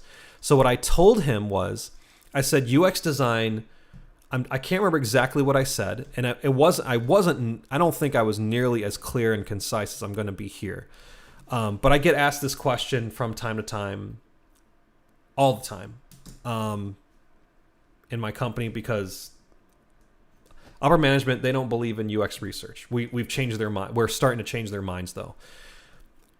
How would you explain the importance of UX design to a skeptic? I tell them UX design and research is the what's the word? I don't want to say key because it's such an overused word. It's the determiner of success, on how successful you're going to be. And I always explain it this way. I said, who at the end of the day, when you're making a product, who determines whether that product was successful or not? It's always going to be your customers, right? Even if you design something the way that you think it should be designed and you love it, right? And you really love it and you use it all the time, but your customers don't, then then you failed, right? Unless it's only for you, then absolutely it was a success. But if you're trying to like sell this thing and make money, unless you're going to buy 10,000 of these products, your customers determine whether it succeeds or not. UX design makes sure that you prioritize what they need and what they view as good above all else. And you design based on that. And I explained, what user research does, what user testing does. And I said, rather than, designing, and I didn't even have that chart that I made, that I showed last time. More or less, and that's what I told him. I said, so UX design, rather than you designing and then, find out if users like it or not, UX design puts them at the forefront. You find out what they want first, and then you design, rather than guessing at it. And I told him, I said, it increases your chance of success, streamlines everything, you waste less time, you save more money. It's that simple. It's UX design will determine whether your project is successful or not. And that was it. And that's what I told him. And from what my recruiter tells me, that is what got me the job, was my interview with the client. I assume it was my response, to the question. Like I said, talking with my recruiter after the fact, he told me that there were two others that I was being considered alongside me, and they both had bachelor's degrees, and I did not. I only have an associate's that I literally got like a year ago. Yeah. But they went with me because they said he sounds like he knows what he's doing. He knows what he's doing. So with the interview process, it's structured this way. And like I said, the most important thing you could do is do the work. Put yourself through the work. It doesn't have to take long. Okay. Like I said, when I, this app here, that, this design that I did here, I know it's crazy fancy. Here's all the other parts of it. There's even more parts of it, right? This took like 6 months of like research and stuff that I did. I did that because it was fun. Okay. And I don't recommend you go this far. Okay. Like I said, if you want to, sure, but you don't have to, not by any means. Just 2 screens would have been perfectly fine, right? Or maybe, and these screens here are just like the main controls of it, right? If I stopped at the main controls, it would have been perfectly fine. The point is, you don't need to make these giant projects. You just gotta put the work into whatever projects you do. And like I said, and what that does for you, it's not so much like what you're showing off in your portfolio. It's the answers that you can give during these interviews to prove that you know your stuff. You know what you're doing.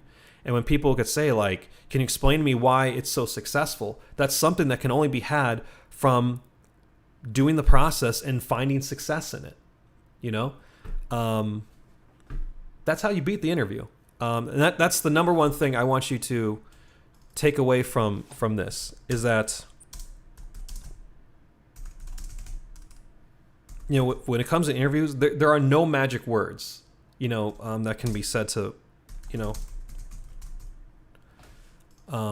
when it comes to the interviews. It's not like you're like, okay, I need to memorize their think of their questions beforehand, and if I say this phrase or I say these words, I'm gonna get the job. It's like there's no magical words that you can say to get you this job. The only thing that'll get you this job is experience.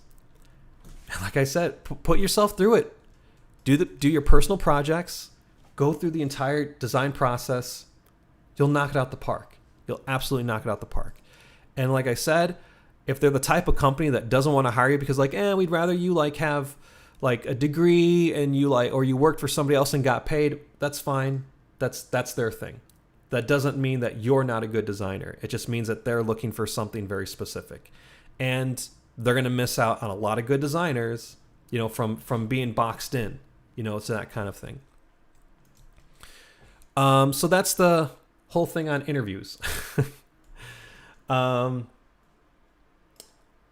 So the last part we're going to talk about is tips. Tips for new designers, especially for new designers. And we'll have a Q&A. I said we're only do 2 hours, and look at that. We're almost at 2 hours already, but it's fine. We'll stick around.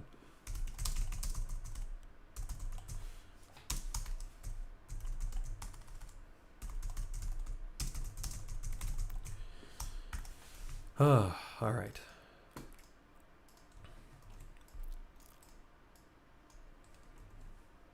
Oop, duplicated it twice.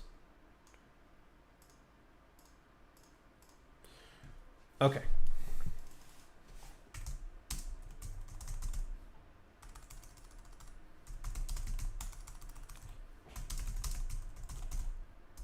And I found I wrote a script for this too. Apparently, I wrote a video script for it too. It's been that it's crazy. I'm like, oh my goodness, like so many script. I've written so many scripts that I just haven't shot the videos yet because it's so hard to pull the camera out and stuff like that. Let me see here.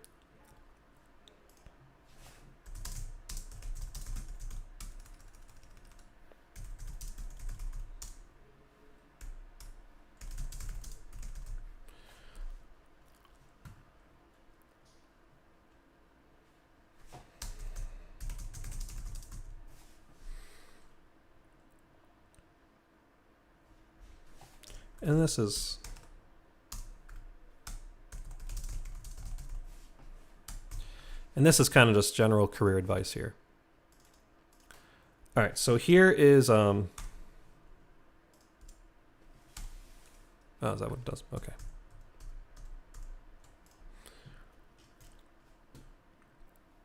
Okay. So here are my top tips for designers, especially new designers, especially when you get your first job. But especially this first one here, this is extreme. I feel this is extremely important. I especially feel it's something that I see all the time, including with myself, that designers don't do, and it will hold them back for a very long time. And this is something that you can work on right now. And these others, they're kind of more like in your, in the job related, but even then you could work on those things too.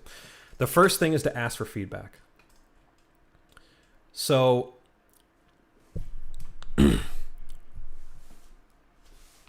it's very easy. It's very, very easy that when you're designing your personal projects, of course, you're designing in a vacuum and you're learning in a vacuum, right? The courses that I recommend, you're learning in a vacuum. You're learning by yourself. And it's very easy to be very passionate about your designs, which you should be, right? You're having fun, right?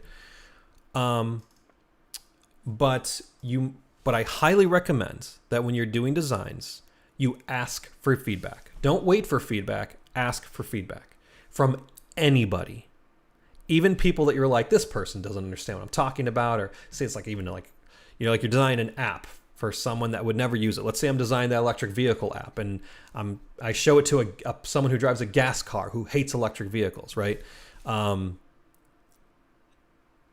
a good example for research, right? But my point is, ask for feedback. The reason I say that is because you're going to get feedback. Okay, on your designs. You have to learn to not get defensive over your designs. And it's because your role as a UX designer is not to be like the sole designer of something, right? To be the only person that gets to write their name on it at the end. Okay, now in your job, trust me, you're going to get the credit. Okay, you're going to get the credit for it because you're the UX designer and your name is going to be on it. But the whole point of your job is not to say like, I designed that. That's my thing.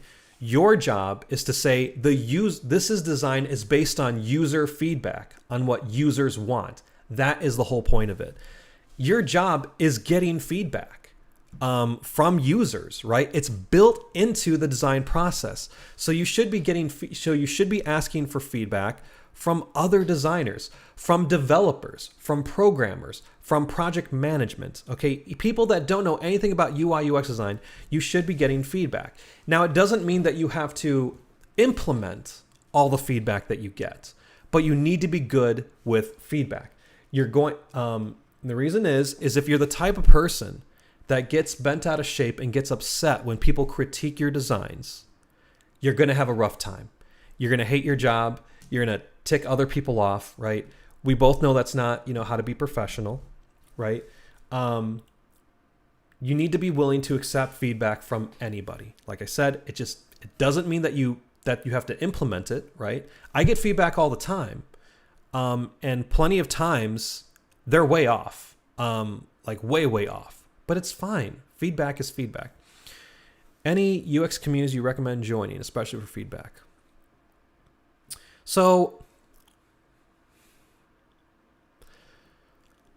I'll say I'm not a part of any communities. I know that there's the UX design Reddit. I read it all the time. And sometimes I'll give comments. But UX design for Reddit is pretty good. But I'll say too, like, but feedback, I'd say, like, get it from people that people around you too. So, because, it can be a bit of a hassle to put a thing on Reddit and to go through all this stuff, right? So, yeah, kind of wherever you want to do. But at the very least, get feedback from people around you and people you know. And it's mostly to help you understand what feedback is. That, look, it's not like they hate your designs. It's just be comfortable with getting feedback. It's part of the job. It's part of being successful is getting feedback. And it's part of being a team player that I'm talking about in a second. The thing is, when people design, very seldom do they ask for feedback. They kind of just design in a vacuum. And so when they do get feedback, it can be kind of like, it can be shocking, right? And it can, it could hurt your feelings too. You might be like, oh man, I was working so hard on this project. And it feels terrible to be like, oh man, I thought I was doing to be doing a great job. And you think you're doing a great job and someone has feedback for you like, oh, I'm not doing a great job. That's not what that means necessarily, Either way, it can be painful, right? But as you ask for feedback, and that is the type of person I am. I'm very passionate about the things that I do. And feedback would hurt really, really bad, right? But I'll tell you, as you ask for it more, it doesn't hurt anymore. Because your mindset changes, right? Your mindset changes from this is my design to this is the user's design, or this is our design, or, this is the best design, which part's, again, about being a team player. Ask for feedback early, and that's the other thing too. In the UX design process, you're supposed to get feedback from the very get-go, when things are ugly, when it's just like sketches, right? Because the thing is, as you move further along into your design, you put more detail into it, then you start to become married to it, right? And if someone comments on the design you work so hard on, then it starts to become more painful, right? So number one recommendation, ask for feedback early on, and get it from anybody. Like I said, when people give you feedback, it doesn't mean that they're right. Like I said, I get feedback all the time, and like it's way off, like not in harmony with UX research. And I'm just like, okay, it's an interesting thought, and I will think about it. But okay, does not mean that you did a bad job at all. If someone is giving you feedback because they want to be hateful, then forget them. Then ignore them. Their feedback, that's not feedback. That's garbage. Okay, they're just trying to tear you down. Okay, doesn't mean you did a bad job. Most likely, they're trying to help you. And to be honest with you, that's what you want. You want to come up with the best design, right? So accept feedback. Ask for it. It'll take the pain away. And like I said, it's a part of the job, and it's a part of being successful. I have plenty of stories that I'm going to tell you when I talk about being a team player. So ask for feedback. Go out of your way to ask for feedback so that you can kind of like, get used to it. Like I said, it's painful. There's a sting to it. but as you do it more, the sting does go away.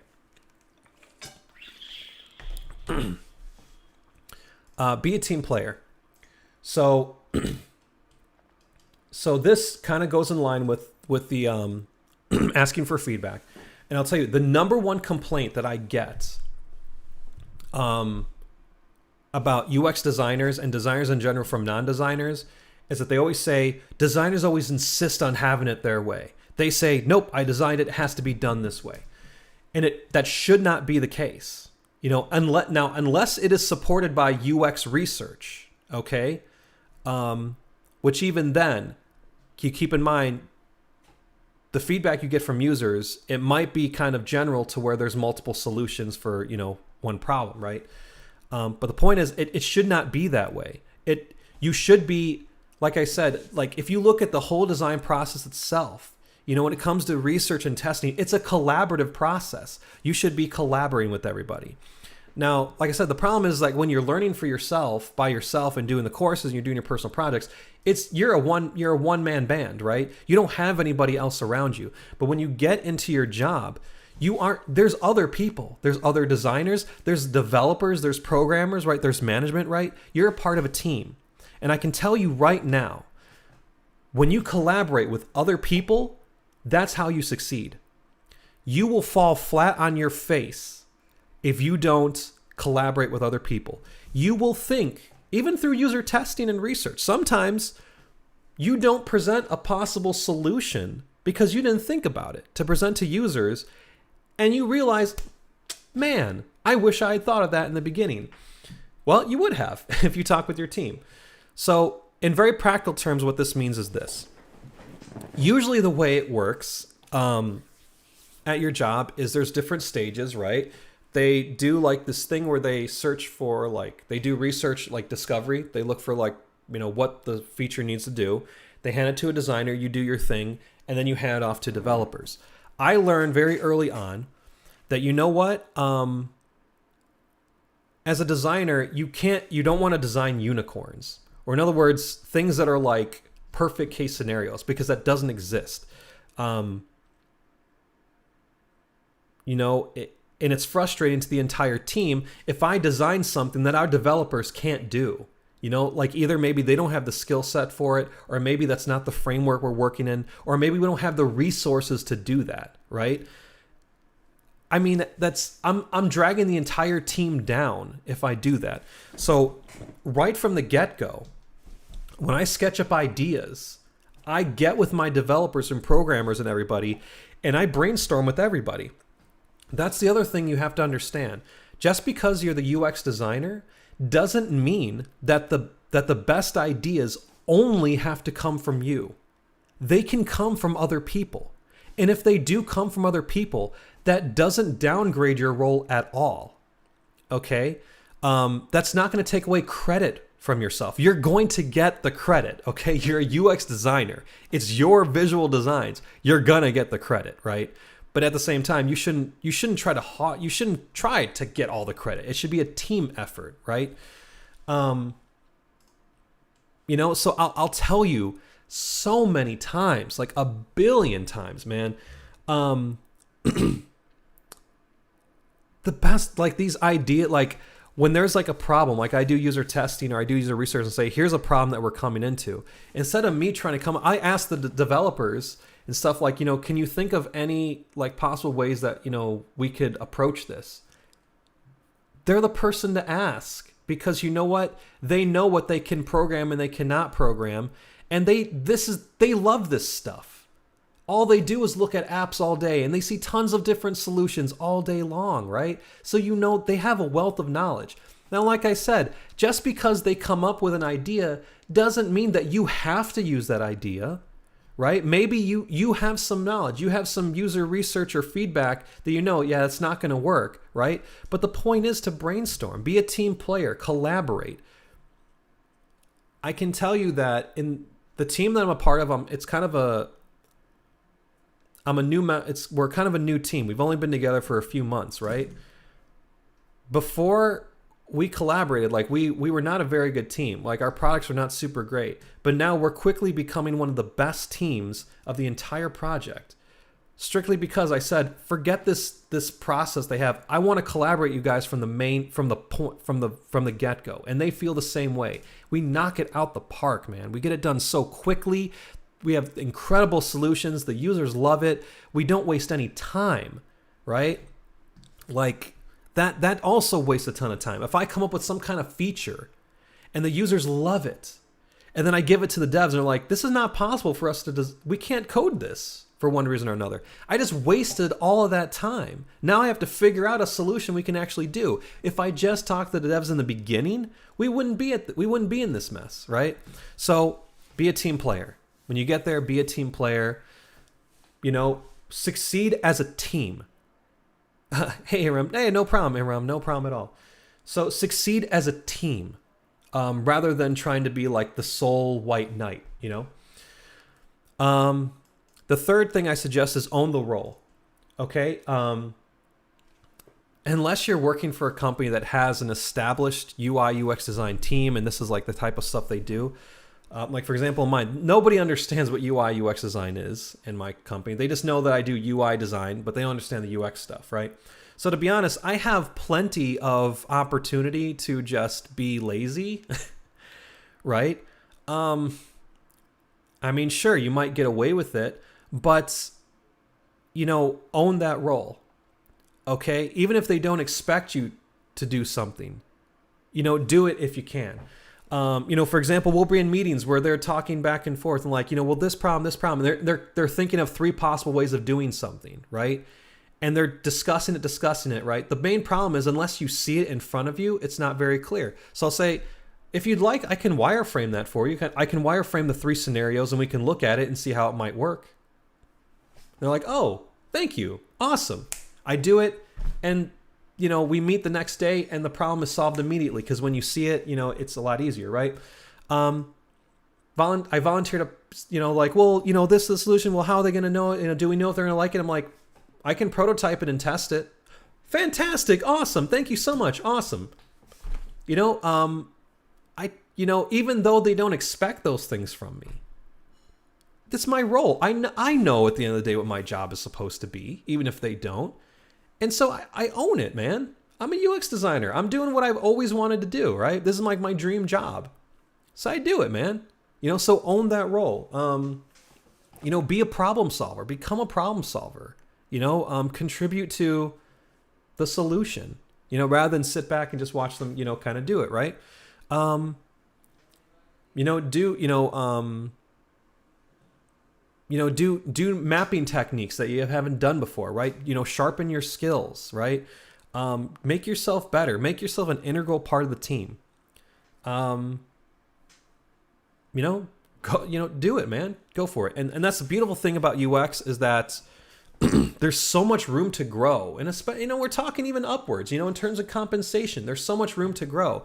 But if you're in a team where they don't know what a UX designer really does, they're not going to push you to do those things because they don't even know what that means, right? Push yourself, you know, and you'll climb up the ladder, you know, on your own. I just finished my first year and they just gave me a raise and now they're talking about a promotion. Okay. And it's because I was like, I don't want to just sit back. I'm like, I want to contribute to the solution. And so, I mean, you know, and I'm very happy that I did because they gave me a pretty nice raise and promotion. That sounds good, man. That's what I'm here to do more UX, you know, not less. So, you know, own that role. This is number 4 for a reason, advocate for UX, right? So it's very common for UX designers to get hired and they're put into a position, and, you know, UX, like they know the UI part, right? The design part, but they don't understand the UX part. They may even look down on it. And I'll tell you, that has been my situation at this company, you know, since the beginning. User research, user testing. Oh no, that's not a thing. To them, they're like, it's a waste of time. It takes too long and it wastes too much time, right? But like I said, as a UX designer and having done the work yourself, you know that, look, we're going to fall flat on our faces. We're going to put out potentially bad products. We're going to waste time and money if we don't do this, right? Like we said, like UX testing and research, like my goodness, it's common sense. But it's like, if you want to succeed, you need to do those things. You know, and that was our situation. Like, to be honest, the entire project as a whole, like, falls flat on its face all the time because no one does it. And I'll give you an example, like, and when I previously written this script, my company wasn't yet allowing for it, but I was able to convince them. Our products were doing really, really bad. And I told my manager, I said, look, can I talk to you about what user testing is for just like a little bit? So I got with him, I explained what it was. And he's like, that makes perfect sense. And I said, it does make perfect sense. We test stuff before we actually create it and spend all that time. We know what is successful before we do it. And this is where you, having done it yourself on your personal projects, this is where you become a key, right? He's like, well, how long is it going to take? And I said, you know, and I asked, like, I need 6 people, you know, I need them to be 3 in this group and 3 in this group, 3 desk people and 3 people that work on the ground. And he's like, I can find those for you. And I said, I need 45 minutes per person. He's like, I can't give you 45 minutes per person because they're very busy. I said, okay, 20 minutes. Okay, we can do 20 minutes. How long do you want? I'm like, can I get like maybe 2 weeks? I can't give you 2 weeks. Okay, then 1 week. Then 1 week. Okay, I can do that for you. You know, I would love to have optimal conditions, but you know what? Because I have done this stuff in my personal projects, I know that, you know what? I may not be able to do like all the testing I want to do, but some is better than none, right?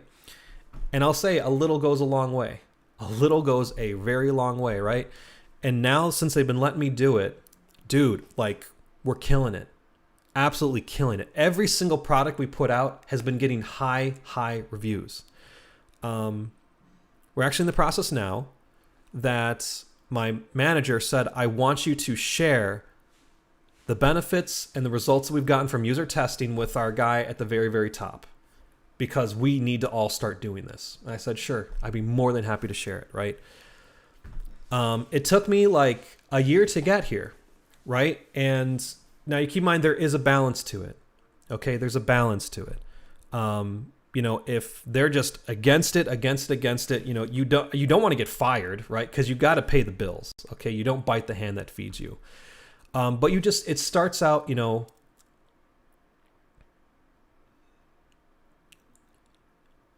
Ryder, give me a couple minutes and I'll explain that. Yeah, I'll explain that in a little bit. The short version is, you pick something. My recommendation is you pick something that you're very, something that you would like to do, something that you think is fun. So like this example was my first one. It did not look this fancy. This is like the final iteration. Do not make it this fancy. It took a lot of time. Don't take that much time. But I like electric vehicles. So I was like, I would always like to design an electric vehicle app. So that was the project I set for myself because I had a lot of fun doing it. I was willing to do the research, willing to interview people, willing to do testing because I enjoyed it, right? My second one was a smart mirror, right? So I recommend that you pick something that you want to do, something that you're passionate about, and then that's what you do. It should not matter whether you get paid for that or not. Experience is experience. The point is to prove, to put yourself through the process and to do it. Hold on 1 second. Sorry, I just got a text.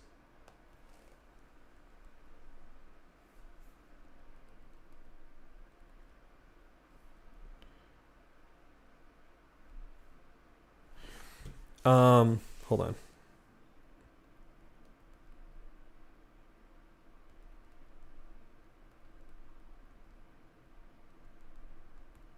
Sorry, I got a text.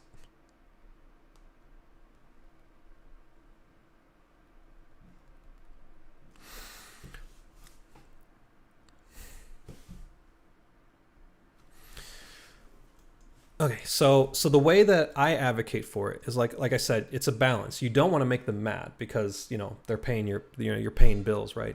So it's very simple, like what I did, right? So I just like I said with my boss, I said, I can do some testing. It won't take very long. and say, and they always say, well, it takes such a long time. I'm like, no, it takes like a week. I'm like, give me like a week, and I can do it, right? You volunteer yourself to do it is essentially the best way to do it, because it doesn't require anything from them, right? So they're like, what do I have to lose, right? Like I said, maybe you won't get like the perfect setup you'd like to do. But the point is you get at least some of it in there, right? If possible, will you give me a chance to work for you as a freelancer? Insights help me learn more in a land job. So I don't. So I work for a company completely on their own. Yeah, I don't know. I don't really know. There's nothing you could really do for me. But Ryder. But what I just recommend is just come up with an app idea. Just come up with an app idea, or a website idea or whatever you like, and just start working on it. I'll tell you what. If you want to shoot me an email, if you need some guidance, this is true for any of you.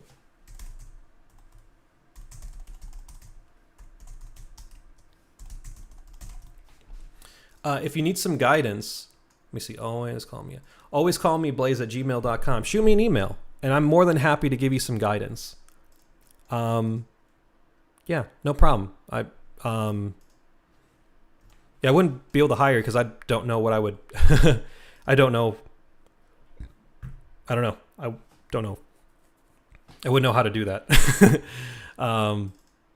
But if you need guidance, shoot me an email. I hope you saw that because I just deleted it. Sorry. But yeah, if you need some guidance, shoot me an email, and I'm more than happy to guide you through it. So that's how you advocate for it. You volunteer, okay? Because then it's a no-lose situation for them. And then this is more like general career advice. How to know whether you should stay at a company or not. So this is just my personal thing. So that there's two ways that I know whether I want to stay at a company or not, or if it's time to move on. There's two questions I ask myself. Do I feel appreciated, and do I feel like I'm growing? So first question, I ask myself, do I feel appreciated? And that includes like compensation wise, like money wise. Do I feel like they appreciate the things I do? Do I feel like I'm paid enough for it? Right? If the answer is no, then it's time to start looking at other jobs. Now let's say that I do feel appreciated, and they are compensating, and I do feel like they're compensating me properly, but I'm not growing. I'm not doing anything. I'm bored. That was my previous job before UX design. I was like, I kind of hit a ceiling. I'm like, there's really nothing else for me to do. I got nowhere to go. And I like to grow. So that was when it was time. And in my previous job, I was very much appreciated. I felt like they compensated me well enough. I still talk to all those people all the time. I had a really great time, but I just wasn't growing, and there was nothing left for me to do. And so that's when I, started getting to UI UX. Yeah, Ryder. Yeah, absolutely. Yeah. Yeah, it's a struggle, Ryder, especially when you're starting out. Shoot me an email, no problem. We'll get connected and we'll get you going. We'll get you figured out. Okay, no problem at all. And so those are my two criteria. Do I feel appreciated, and do I feel like I'm growing? And that's, like I said. And now maybe those reasons don't apply to you, but that's that's kind of my thing, to know whether I'm in position or not. For example, my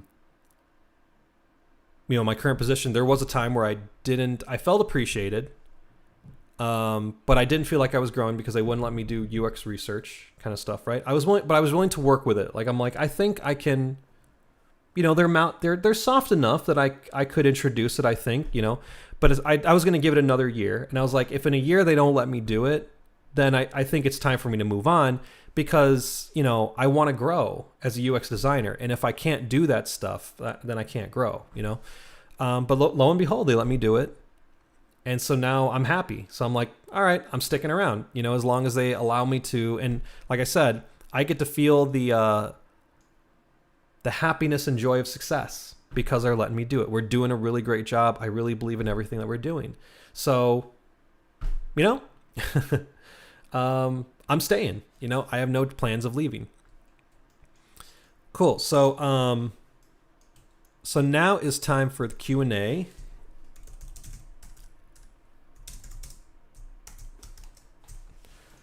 Yay, time for Q&A. So this is where I'll answer any questions you have. Do me a favor. I got to take my puppy out. I got to take her to use the bathroom really quick.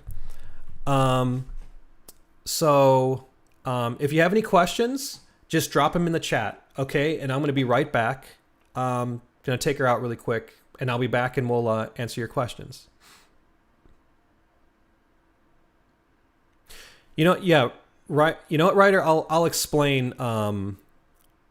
I'll explain that when I get back, Ryder. I'll explain that a little bit more about how you can gain more experience as a freelancer. Okay, I'll be right back, and I'll explain that. Just stick around if you can. But yeah, any questions? Just drop them in chat. Like I said, I'm just gonna take my puppy out to use a bathroom really quick, and I'll be back.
Alrighty. Okay. Sorry, guys. I'm back. All right. Man, it is hot out there. Oh, criminy. Okay. Okay. All right. So, oh my goodness, there's a dog barking now. Sorry. Okay. So to answer Ryder's question, which so what he said is, how do you select a project for portfolio? You know, if you're new to this, and he asked, you know, and more or less he expressed wanting to understand the design process better. And he said that, you know, he has friends that said, you know, you should work for free for a UX designer freelancer so you get a better understanding and experience in designing. Which absolutely, you know, you can absolutely do that. In fact, in an upcoming video, I recommend that's something that you can do. Is you can reach out to people and say, hey, can I do a free project for you? You know, so that you can get some of that experience. Which, if you want to do that, that's absolutely possible. But if you go to my YouTube channel, I have videos on the courses that I recommend, and then there's also I created a guide on how to, you know, go through those courses on Coursera. And I recommend those courses on Coursera because they teach you experience. So when you're, and this is speaking from somebody who is a very self-taught person. One thing that I'm very aware of is that when I'm self-taught, I'm teaching myself kind of bits and pieces of stuff, right? But there's stuff that's in between that I don't quite understand, right? And that's something I'm fully aware of. That's where your like confidence is low because you're very well aware that you're missing some pieces. And so I recommend the courses that I recommend on Coursera because they kind of cover the whole gamut of it, right? And then I have that guide. I dropped it in it's a pinned message, pinned comment, you know, with a link to that detailed guide on, you know, the steps that I recommend you follow to do it properly. So first off, I recommend, you know, now if you don't want to do it that way where you do something free for somebody, I always recommend you do a project that you'd be excited about personally, because when you're first starting, it's really hard to keep moving forward. It's hard to stay on task. It's hard to get your portfolio done. So I say pick a project that you're passionate about, because then there's a better chance that it won't be a burden to you, and you're gonna want to keep going at it, right? And then as for understanding the design process, like I said, the course I recommend, the study guide I recommend, also has articles in there. The design process is kind of already laid out for you, and you just, you know, kind of follow those. You just follow those steps, you know. You know, and that's what I did for this. That's what I did for this, right? And that's, you know, what goes in my portfolio. And when I explain to people like my design process, that's what I tell them. Now, of course, you're like, well, how do I know if I'm good at it or not? You know, I mean, if I'm doing my own personal project, how do I know if I'm good at it or not? Unless I have somebody above me to say, you know, good job or bad job. To be honest with you, you know, and saying this as somebody who is self-taught and works in the industry now, you know, and has, you know, and is told whether it's something was a success or not. I've learned that to be honest, it's not so much the results, it's the effort that you put into it. Because the design process, the UX design process, because that's a scientific process, if you follow it, you're going to find success. Now, it doesn't mean you're going to get things perfect. Okay, because there's always going to be something imperfect in the process, right? But I'll say personally, having been a person who went through this, and you know, and I'm not knocking my, you know, any of my colleagues at all. Everyone else went through boot camps. But I'll say I've had very little trouble, very, very little trouble at all, getting used to my job, being self-taught and making sure I go through the whole design process. It's been pretty effortless. I've been kind of good at what I've been doing since day one on my job. Now, my friends that have gone through boot camps where they haven't done UX research and stuff like that, they're having a rough time. And I think it's because they don't have that foundation. They know about user research and stuff, but they've never done it. So for that reason, they're just pretty much designing UI, and then like 6 months down the road when it's created, they're finding out this is not working. You know, they're finding out that users are saying this is not working. Now if they go back to the drawing board, you know, so I know, and that's, you know, part of the confidence thing. So I'll say is, you can do it, and for personal experience, you could do it strictly on personal projects as long as you're putting the work in, the research and stuff. Like I said, it's not going to be perfect. You know, it won't. But I'll say that if you're doing user research, and at the very least, you're doing user testing, I mean, that tells you whether you're in the right direction or not. I mean, there you go. That's the other thing, too, is that, you know, like, for example, I have this, you know, this is my personal project, an app that I did, right? And it solves like certain problems that users brought up and certain needs that they have. But there are plenty of other ways that these problems could have had solutions. There's plenty of other solutions, right? There's plenty of other ways that this could have been addressed. You know, and this is just the way that I decided, you know, to address it, right? You know, but it doesn't mean that this is a bad design, you know, and someone made something alternatively. It doesn't mean it's a bad design either. They can both be equally good solutions, you know, to the same problem. And that's because, you know, we're UX designers. We're not there to look for the prettiest thing. We're there to solve user problems, you know, and we do in a visual way. So, sure, working for somebody, you know, can definitely give you some experience. I am not a big person on like working for free because, you know, time is money. But I mean, at the same time, I understand, you know, experience, you know, can be, you know, the currency that you quote unquote get back. But sure, you could, you know, do freelance for somebody or, you know, do a project and get their guidance. Absolutely. And like I said, shoot, you know, I'm more than happy to, where's it at? You know, here's my email. I'm more than happy to, you know, help anybody that I can and guide anybody I can. If you have questions or anything, you know, I do that. There's a few that reach out from YouTube that I'm helping as much as I can. But you can do it strictly on your own. And I'm personal proof of that. You know, you absolutely can.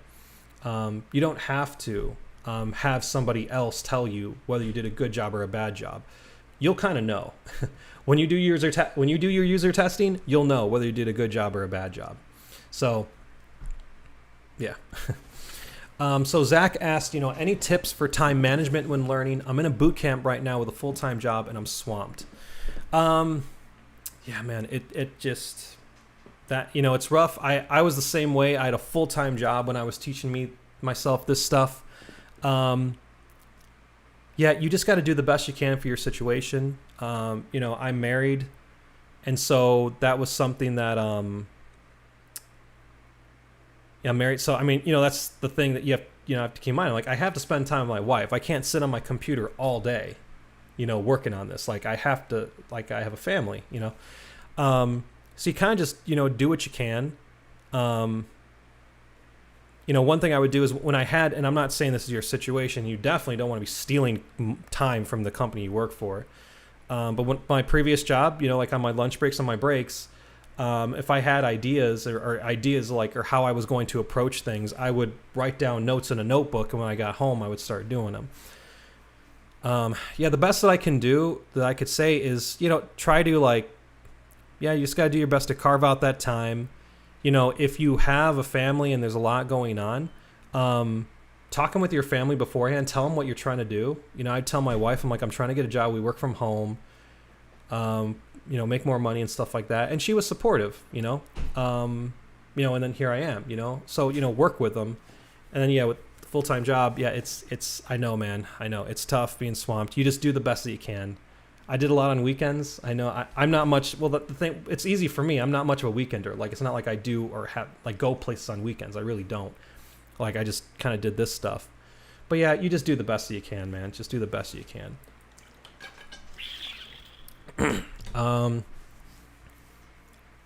And then Zach, I'll answer your last thing in a second. Let's see. Amanda Panda. When I do UX research for personal products, some things are optimal. For example, mainly women are willing to participate in user interviews, at least in my network. Or maybe I have one less participant than I want to reuse utility. At the same time, I know some people are better than no people. Are any thoughts on these or any limitations? Yep. And I probably mentioned this already. You just do the best that you can, Amanda. You do the best of what you can. What I'll say is, I'd say, and this is same for the job I work for, like right now. Like I said, I may not have the 45 minutes per person or the 2 weeks of research that I would like to do, so I have to do things kind of quick and dirty. But so in that way, there's different levels of UX research. A little bit of user testing is far better than none. One person testing with one person is better than none. It gives, at least you're getting feedback. So yeah, I recommend you just do the absolute best you can, especially if you're starting out. It's like I said, it's not so much about the results, because there are multiple ways to solve the same problem. And there's always better versions, of things, right? When I say, put the work in, I'm saying to expose yourself to it, to actually do it, to understand the benefits of it, because it can't be explained. It's something you have to experience for yourself. And so I say, yeah, just do the best that you can. But I will say that, if you, like, for example, let's say I have 5 friends, and sure, if I was doing personal projects, I could totally just use the same 5 people all the time, if that's the best I can do. But I would recommend, like, at least trying to reach out to do more real world-ish kind of stuff, right? Because that will only benefit you. So I always say, try to reach out as much as you can to do the quote-unquote real deal, but if you can't, it's understandable, and you just do the best you can. The point is, put yourself through it. One way or another, you'll see the benefits of it. And then so when you have that interview, you're speaking from experience. You're speaking as a person who's actually done it, as opposed to someone who just heard that it's a good thing to do. So yeah, you do the best that you can. Like I said, always try to do better, but you do the best that you can. Okay, especially like Zach, time management can be a problem. So you do the best you can. And Zach, I found organizing research participants for interviews the hardest part so far. If you have any tips where you can find participants and or organize. Oh, okay, so that's kind of similar to what Panda Amanda said. So yeah, you know what? I say, you do the best you can. Start with people that friends and family. Like I said, obviously, the best case scenario is, you're able to, sort them into certain demographics, so you get like a nice spread of, inexperienced users, typical users, and super users, right? You can still, that's the real world stuff. That's when you're going to get the best results. That's when you're going to get, unskewed data, especially if you're not using the same people over and over. But you do the best that you can, man. You just do the best you can. At the very least, I'll give you an example. In my interview, when they asked me, so how do you do user research? Or how do you do user research? I tell them okay, so I'm there's different things you can use, but I'll use Google Drive, or I'll use Google Forms. I'll create a Google form, and I'll collect their information to get screening information. Find out get a nice spread, and then I design it. I'll do user testing, have them try it out. I'll collect their things. I'll do what we call an affinity map, where I find all the things that are in common and stuff like that. And that's how I do it, right? I'm able to say that whether or not I pulled people from Reddit or something like that. It's it would be great if for this project here, for this one here, I was kind of lucky. I was able to find, I don't know. I just started posting it on my YouTube channel, and apparently there were people that were fans of this vehicle that just saw it, and somebody put on Reddit, and then so I started getting people that way. I had 100 and something people on my user testing list. So I mean, but that's but no one's gonna be in that situation, especially if you're new to it. This one, I had nobody, man. I had to use friends and family because there's nobody that gave a crap about this, right? So I used friends and family. Like I said, the point is, it's not so much the results of it It's the fact that you know how to do it, you can, and you know the benefits of it, so that when you're asked about it, you can say with full confidence, yes, I've done this, And then also too, when you get to your job, you can say, hey, I know, and like, for example, when I mention user testing to my devs, they said, well, the problem with that is like you're asking people for their opinions, and I had to explain. I said, actually, I will never ask them, do you like it or not? I'm like, because I'm not super concerned with whether they like it or not. Obviously, it matters, but I said, I'm concerned with their experience with it.